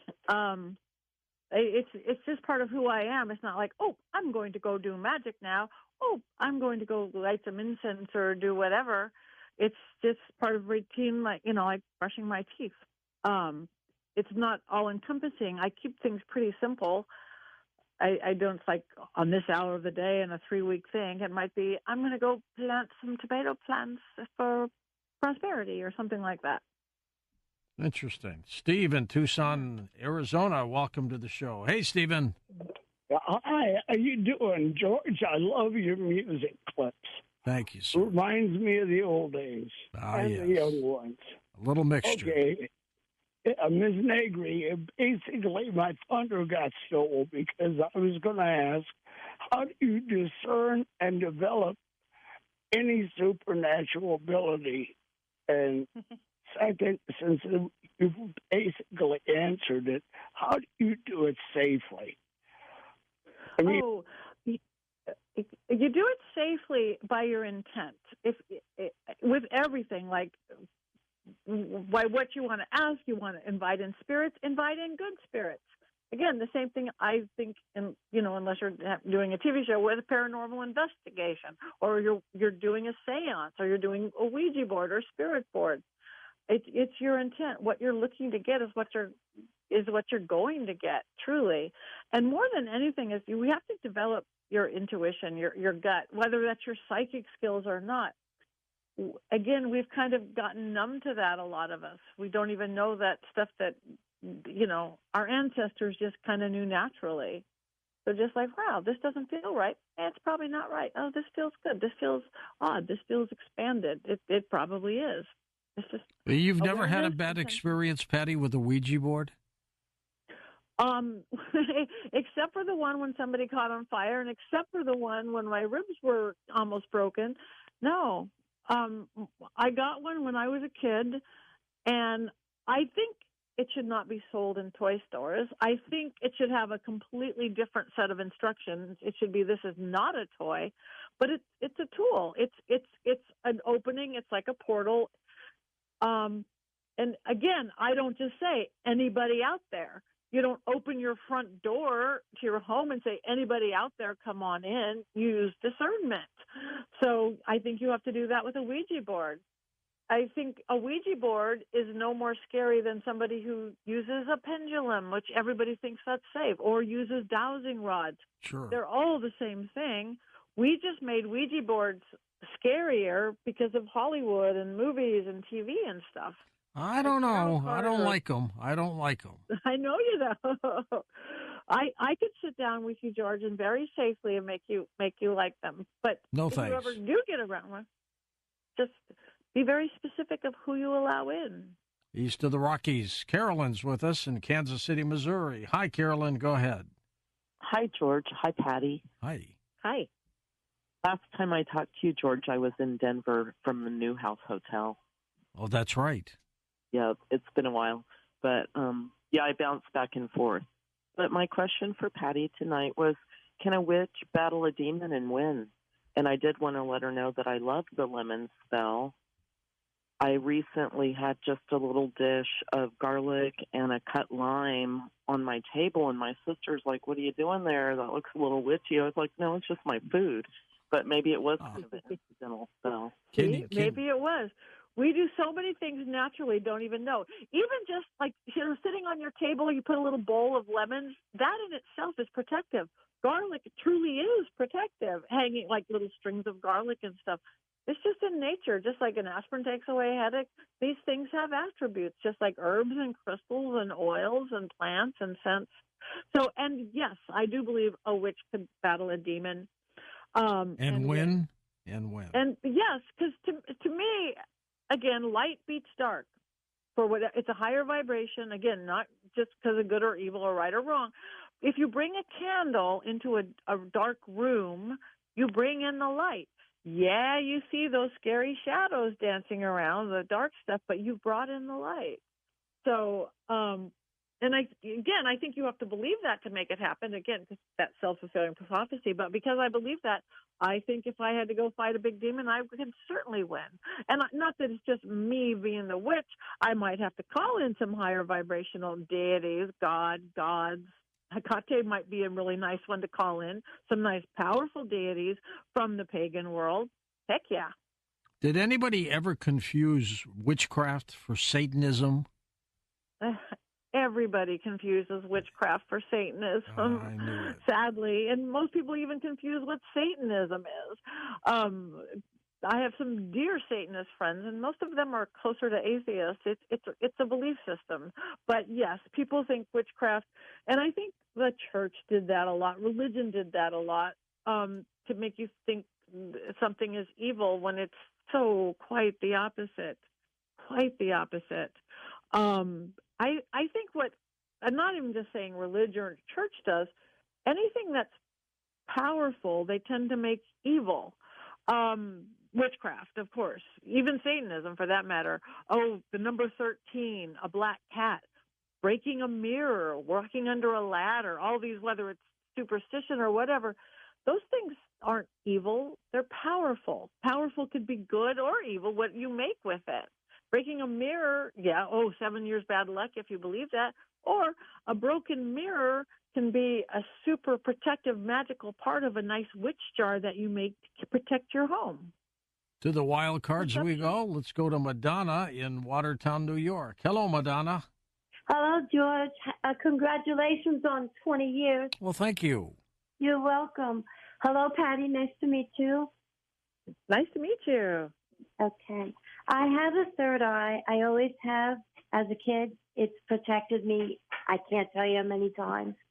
But I'm divorced 31 years. I could have been married 3 times, but I seem to attract the same type of men. And I've done a lot of work. I don't want that anymore. I'm a nurturer, but I don't have to attract mama's boys, you know. And I do have things where sciatic nerve damage from bartending 22 years and a lot of things that's kept me by myself, but I like it. But the longer you stay by yourself, that's not good either. And I did promise my grandmother before she died, do you see the right man? Will I meet him? Is it going to happen? Or am I destined to stay by myself? Which would be fine too. But no, I think the second you really are ready and you decide that you're ready, he's already there. I think he's already there, but you kind of have blinders on. You have eyes and heart open everywhere you go. We create this. Make sure there's room in your life for somebody. Yes, it's good to be okay on your own. You don't want somebody to make you happy or complete you. You want to be happy and complete and then have somebody to share it with. So make sure that there's room in your home. Make sure that there's room in your closet. Make sure your bedroom, whether you bring someone home or not, is ready to bring someone home. And then the universe or Cupid or God's, whatever is going, oh, she is ready. But I think you have a little fear and you hold it in, you have a little fear to that, whatever.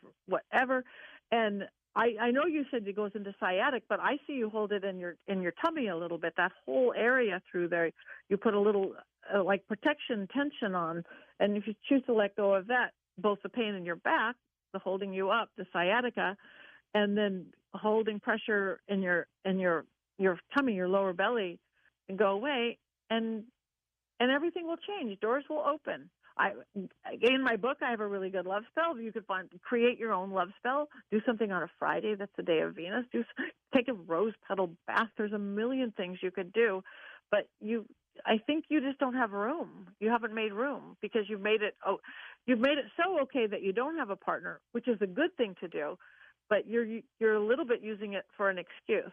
And I keep seeing 7 years old. Do you remember something when you were 7 years old? Did you move or have a change of family dynamics or something? I can't believe you just said that because it's been on my mind. I went through a windshield. My mother, we got into an accident. My mother froze. So I grabbed the wheel and we went down a cliff thingy by a railroad. Geez. And I actually I was stuck in the windshield. Wow. Yeah, that's your 7-year-old. It's keeping you from a man. Coming up. It keeps coming up in my dreams, and it's strange, but I never acknowledge anything. I just ignore everything. You can't do that. No, you can't do that. You resolve it. So, do you have a bathtub? I do. Yes, I do. You have a bath? Okay, in a bathtub. Get a candle, preferably a white candle, but any candle to show you're doing a sacred, beautiful ritual. A nice hot tub. Throw in a little bit of salt for cleansing. Throw a little bit of sugar for sweetness. Put a little bit of milk for nurturing. Again, old-fashioned Southern conjure, beautiful white bath. Best 30-cent bath you've ever had. Light the candle. Shut down your overactive, overthinking left brain. Don't worry if you're over-exaggerating. Doesn't matter. It's perfect. Get naked. That's how you get in a bath, plus it's inner child work. Get in a nice hot bath just for a minute. Do what you just did. Go back to that 7-year-old, went through a windshield. My mother froze. Just for a second, though, because that memory doesn't matter so much, because that memory is going to be colored by all your life experiences, your education, and more than anything else, your maturity. Then put beautiful little 7-year-old you right in the bathroom with you. And then don't remember anything. Listen to her. This is my favorite exercise to do. Let your 7-year-old tell you her thoughts about that day and what happened and the protection she put up around her body, and even about love and what love does to you. It's connecting to your mom and all sorts of stuff. You know, it's going to be a different conversation than your memory. Some of it, of course, it's what you know. That's where we set up our parameters and belief systems. Psychology tells us that. But a couple of things your little girl tells you, you're going to see are very limiting belief systems that are going to relate into your relationship and love life. And then just correct her. Let her know, oh, no, you got it wrong. You were scared. You were a little baby girl caught in a horrible accident. How scary. Correct what she's got wrong. How do you deal with fear, Patti? How you do with fear is you have to change your perception about it. Fear can freeze you in our tracks, make you not find the lover that you want, make you not live the life, make that phone call. Or fear is $1 million industry that you and I are both in, George. People pay money to watch scary movies and scary things and go on ghost hunts, to ride roller coasters. So the same fear that can freeze you in your track can inspire you. So just change your perception. Instead of, I'm so scared and I'm going to ride that roller coaster or watch a scary movie, say, I'm so scared and I'm going to go out there and find a new lover. I'm going to go out there and call my boss and tell him I need a raise. Change your perception about fear. That's it. You've had some celebrities come to you for a little guidance in learning witchcraft, haven't you? Can you mention names? I really can't. I sign more NDAs, which are non-disclosure agreements. One I can talk about because she's become one of my best friends is Patti Stanger. I love her madly. She's the millionaire matchmaker. Oh yeah. She is, and she's a dear friend. And how we work together is she really is the world's best matchmaker, and you know, TV show forever and big company. But she had the belief system that she could get anybody a partner. She could find love for anybody except herself. So then she self-fulfilled that prophecy, because we all do. And so she hadn't been married. She hadn't got married. Boyfriends didn't work out and fiancés didn't work out. So we've been working together. And now she has this beautiful boyfriend. How about that? Patti, mention your website and what people can do. Can they email you through it? Yes, they can. It's Patti Negri, PattiNegri, and email me at Patti@PattiNegri.com. I answer all my emails, even if it takes me a couple of days. All my social medias, and I'm active on all of those. You can message me there too, though email is usually faster than like Instagram, off of Twitter, off of whatever, because that's even more there. But yeah, I'm very easy to get hold of. All right. And your book, Old World Magic, where can people get that? They can get it on Amazon is the best. In Amazon, you can get it in ebook or audiobook or print for $6 to $12. It's really cheap. It's an easy, fast read on purpose. I spent more time unwriting it than writing it, which is why it's so popular, because we have short attention spans. it literally is a book of life hacks. It's like, yes, it's great to meditate for an hour, but I have 30 seconds to pull it together. So here's a 30-second exercise. And there's a really good love chapter for our love lady right there, on spells and ways of being to bring love, what foods to eat, red foods bring love. And your Paraflix streaming service up and running? Yes, Paraflix. We started it last year. And it's pretty huge. It's really affordable. It's like $3.99 a month. It's all paranormal. We have some horror. We're adding more spirituality. I've just put my podcast on the video on it as well. PARAFLIXX.com. It's a beautiful app, and we're on Roku and Apple and Android and streaming and Fire Stick. We're up there with the big kids. All right, when we come back in just a moment, we're going to take more calls with Patti Negri here on Coast to Coast as we talk about the paranormal world and witchcraft right here on Coast to Coast. We're with the good witch, Patti Negri, and we're going to continue taking your phone calls with her when we come right back on Coast to Coast AM. And welcome back to Coast. George Norrie back with Patti Negri. Patti, have you ever been a bad witch? I'm trying to think. I'm hoping I can come up with something, but no. I mean, I'm not like Miss Goody Two-Shoes or anything, but no, I don't think I have. Isn't that a boring answer? No, not really. You're an enlightened, good witch. And yeah, thanks. Do you try to cast good spells on people just to do it? I do believe you have to have someone's permission. You could send out even for good stuff. Even for good stuff, because again, I do believe magic is very powerful. We are changing the trajectory. We are changing fate. So I think if you want to change somebody's fate, you should ask them first. Even on the psychic thing of things, I wouldn't be in the grocery store going, your mother wants to talk to you, or I know something's going to happen if they didn't ask me, because who am I to say what enlightenment they need or what information? It may not be the right time. Back to I'd the like phones. to give people Let's power. go. Let's go to Sandra in Grand Rapids, Michigan. Welcome to the show. Hi, Sandra. Hello. Welcome. Go ahead.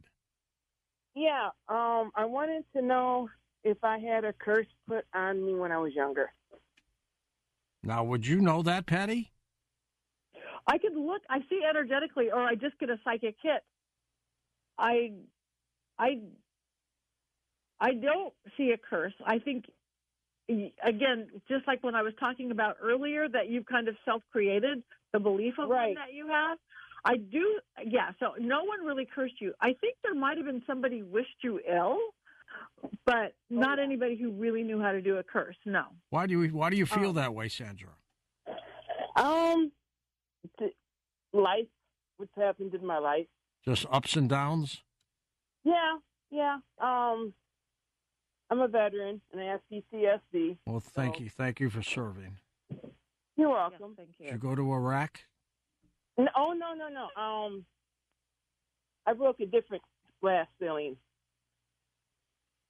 I entered the wax in 1975 in September. Mm-hmm. And in October, we were told you're in the regular Army now. So I was one of the ones that was in first broke the glass ceiling in the Army. Well, again, thank you for serving. Let's take a few more calls. Walter in Pennsylvania, welcome to the show. Hey, Walt. Hi, George. I was wondering whether Patti thought it was possible to communicate with the unfortunate people that were killed during the Salem witch trials.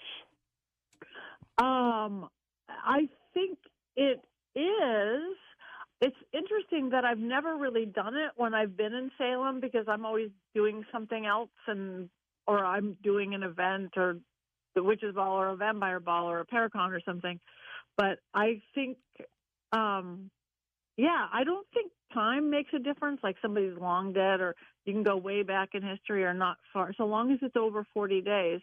But yes, I think that they probably have a lot to say. And it's interesting that I haven't done it since, I'm a witch and I talk to dead people, but I haven't. Would you have been burned at the stake if you were living then, Patti? Oh, yes. I would have been burned at the stake. Even as a good witch, huh? I think so. Most of the people I think that were burned at the stake weren't even witches. They might have been like, healers in the woods and doing things. They were independent women and people who, taking fate in their hands.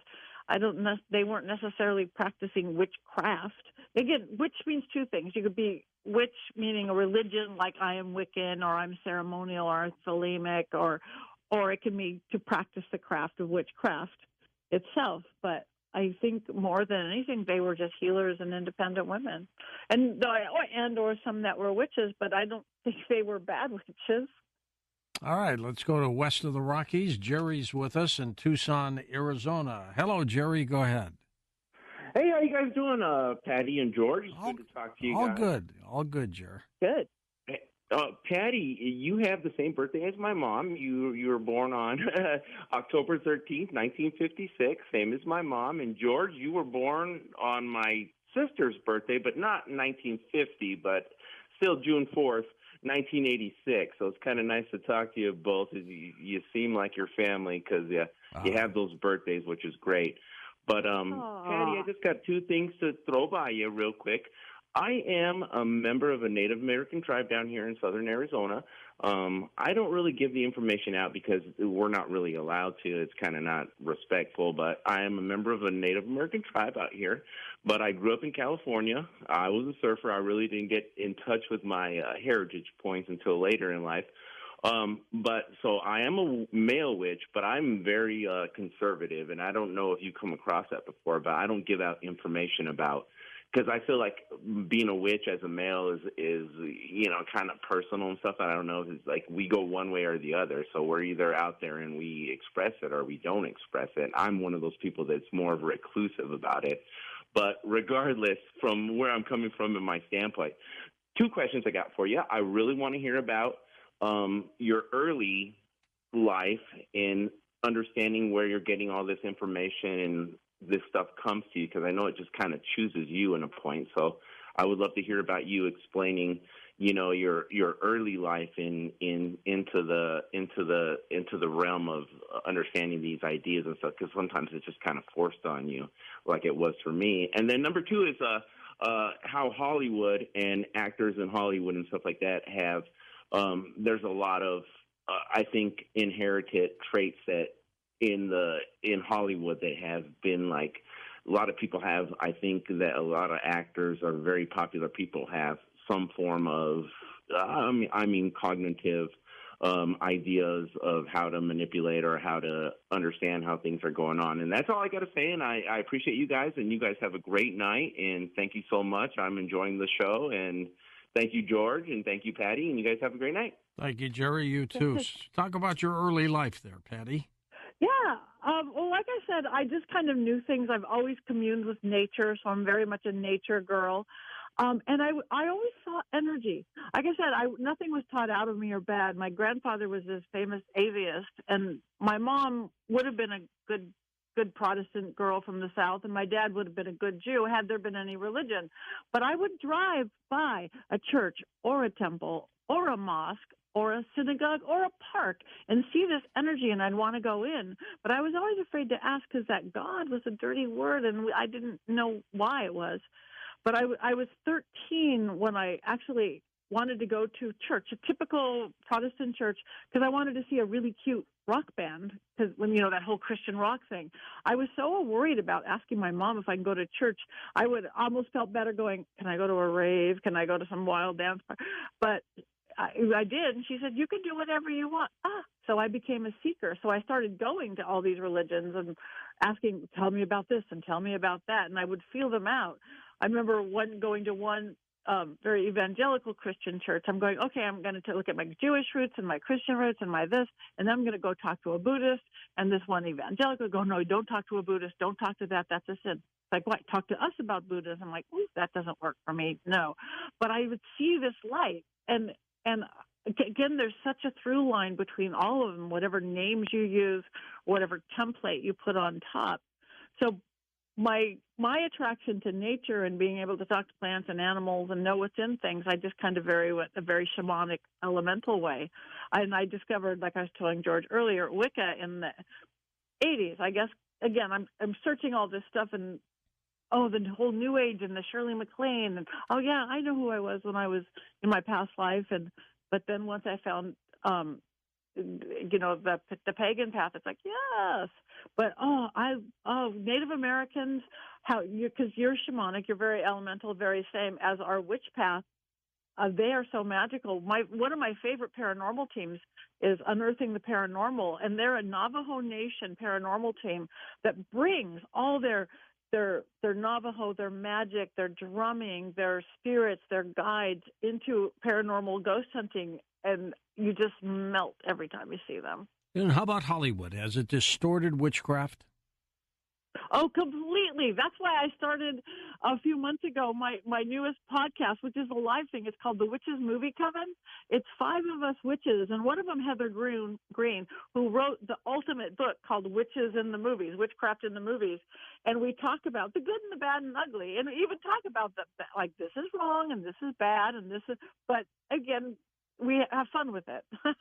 we talked about a hoodoo movie. We talked about the Skeleton Key, 2006 movie with Kate Hudson today. We talk about the new AMC, the Mayfair Witches, which I luckily got to host the ball in New Orleans this Halloween for the AMC Witches. I was like, oh my gosh, at the House of Blues.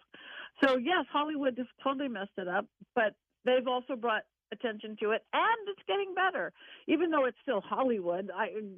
Like The Craft and Sabrina, but there's more and more stuff that's getting better, even like older movies like Practical Magic. So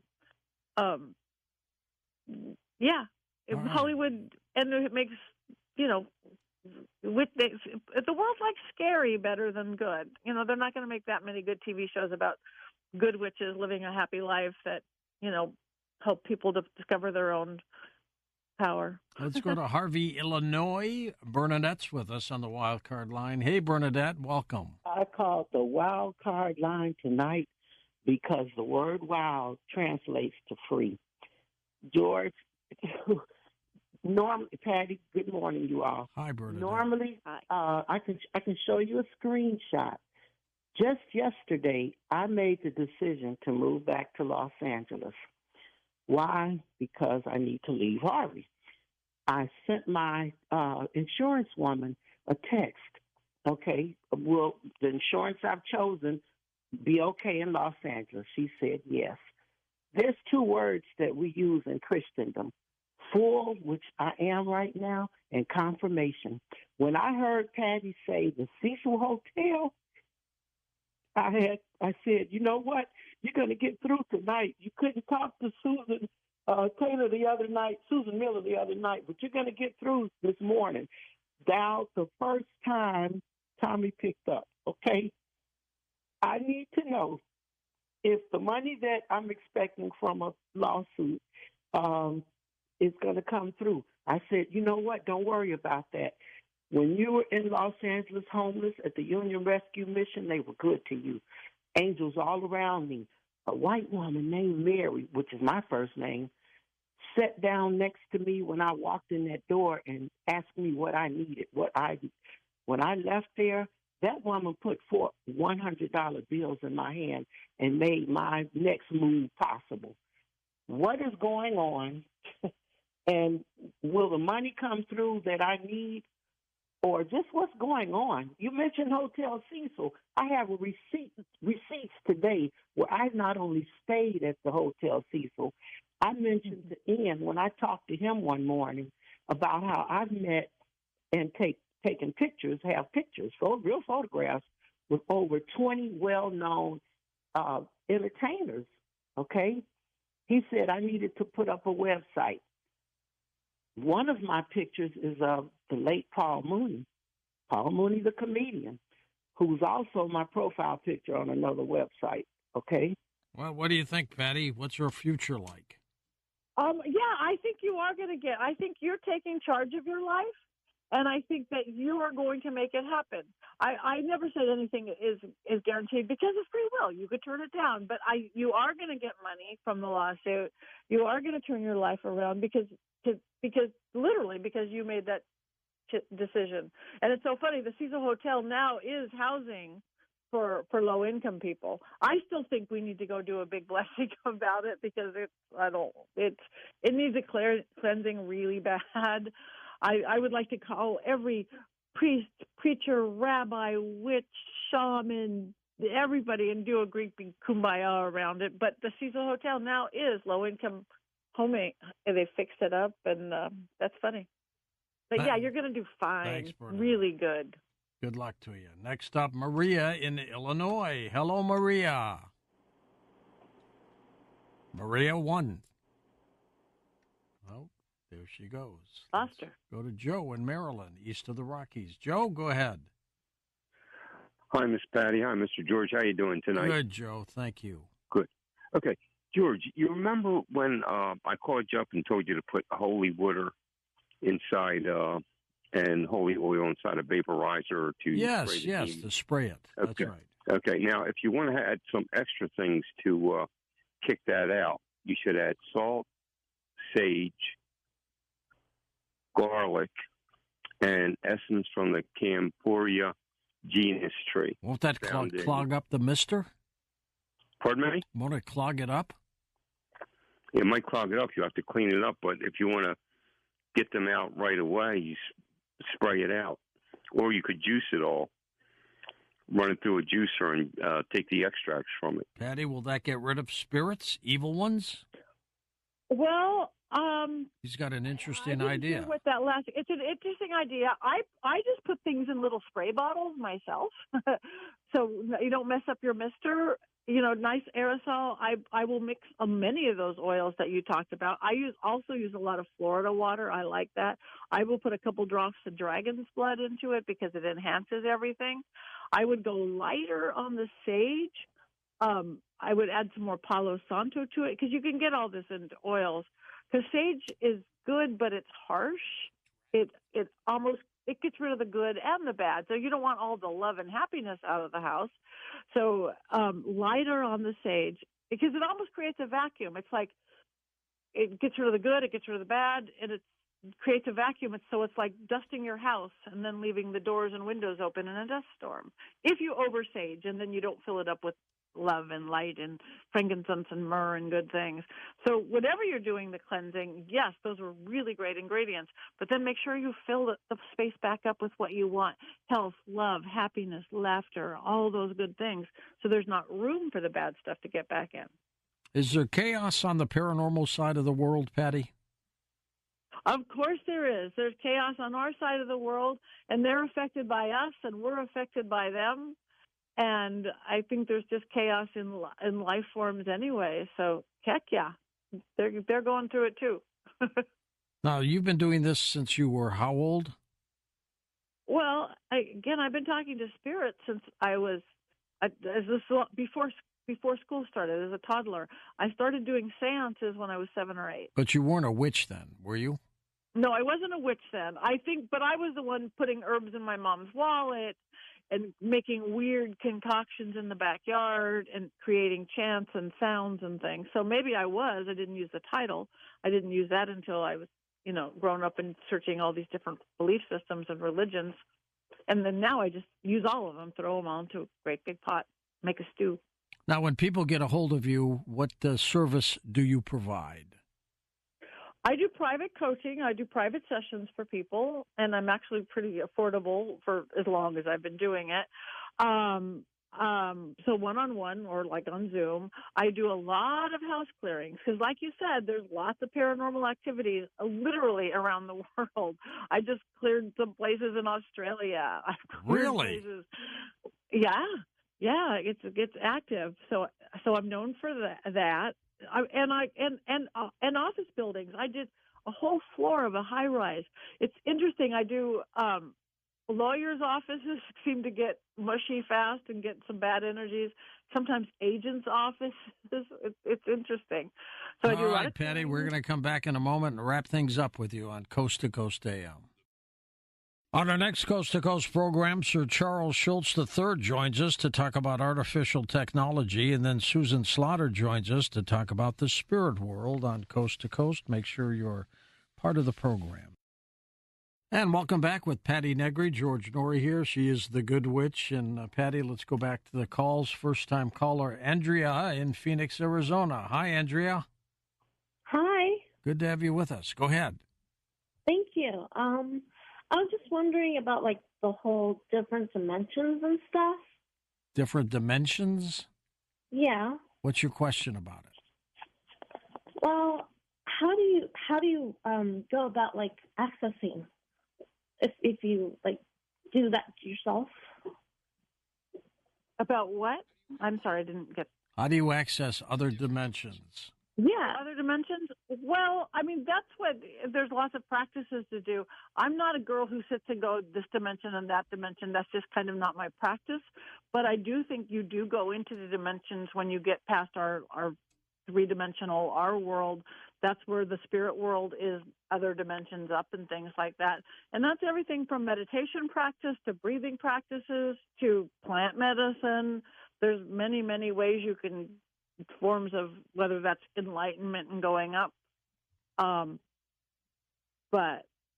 I guess it depends on if you're doing it for enlightenment, for your own growth, or to get away and escape. Yeah. Which is possible, too. Did your abilities come from any family members? Is it genetic? No, I think it is. Because my mom, has an English-Irish background, and she always said grandma always saw, her grandma always saw when somebody's going to die and somebody appeared at their bed. And I think it's kind of got that English-Irish stuff onto it. And then my dad's side, the Sephardic, Turkish, Greek, Italian side, I think it's got that kind of Mediterranean magic.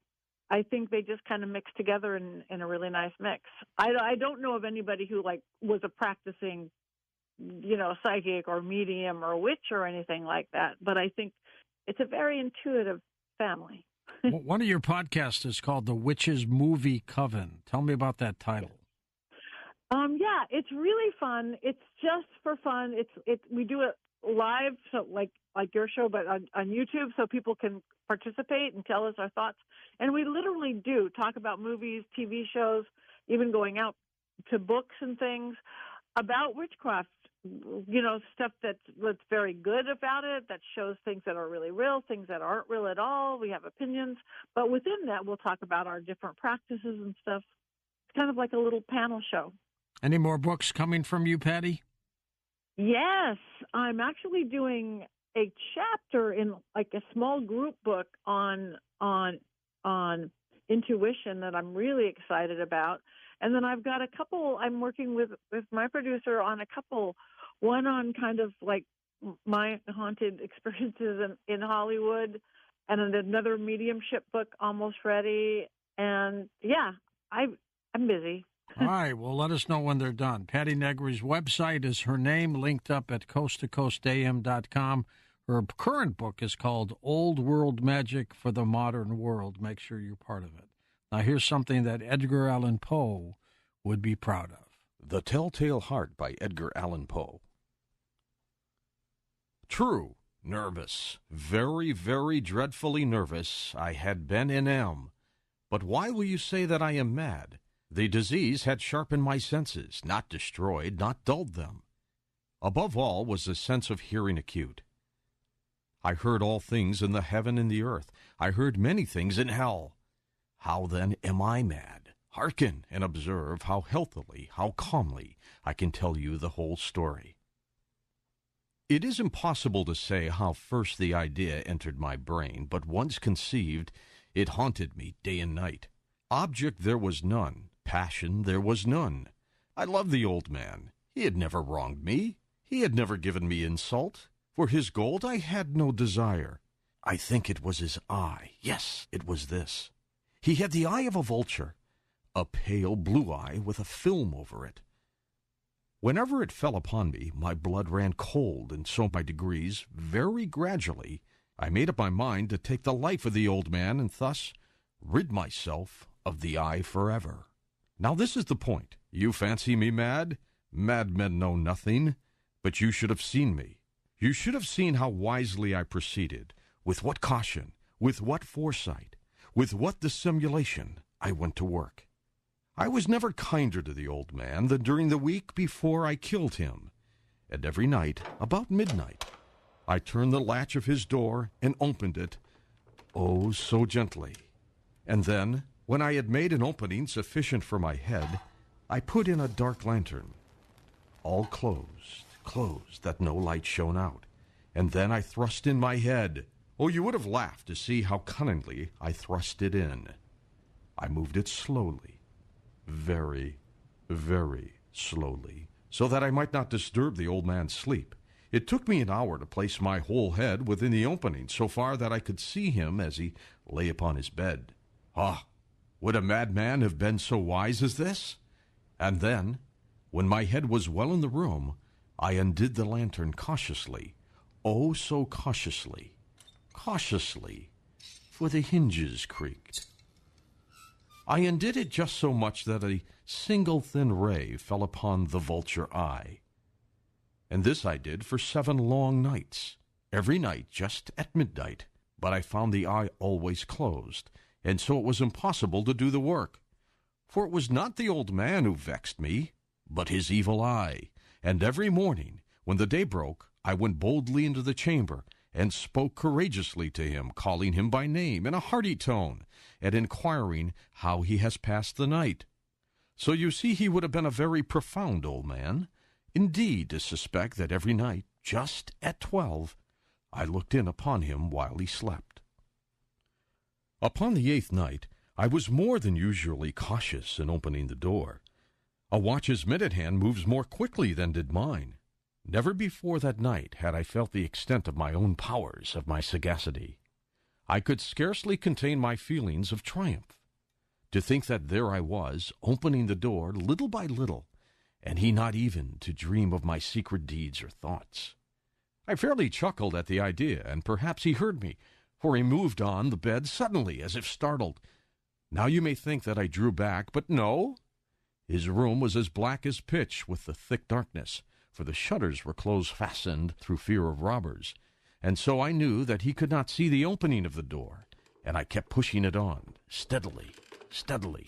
I had my head in, and was about to open the lantern, when my thumb slipped upon the tin fastening, and the old man sprang up in bed, crying out, "Who's there?" I kept quite still and said nothing. For a whole hour I did not move a muscle, and in the meantime I did not hear him lie down.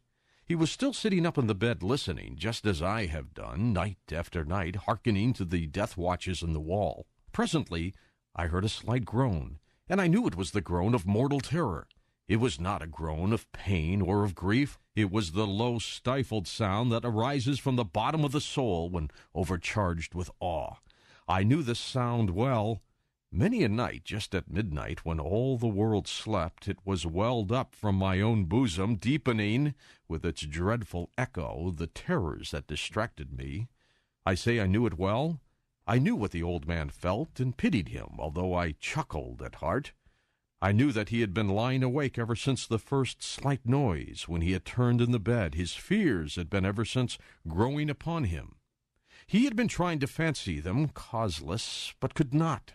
He had been saying to himself, "It is nothing but the wind in the chimney. It is only a mouse crossing the floor, or it is merely a cricket which has made a single chirp." Yes, he had been trying to comfort himself with all these suppositions, but he had found all in vain. All in vain, because death, in approaching him, had stalked with his black shadow before him, and enveloped the victim.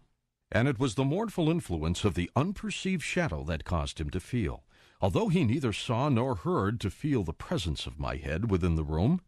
When I had waited a long time, very patiently, without hearing him lie down, I resolved to open a very, very little crevice in the lantern. So I opened it. You cannot imagine how stealthily, until at length a simple dim ray, like the thread of the spider, shot from out the crevice and fell upon the vulture eye. It was open, wide open, and I grew furious as I gazed upon it. I saw it with a perfect distinctness, all a dull blue, with a hideous veil over it that chilled the very marrow in my bones. But I could see nothing else of the old man's face or person, for I had directed the ray, as if by instinct, precisely upon the damned spot.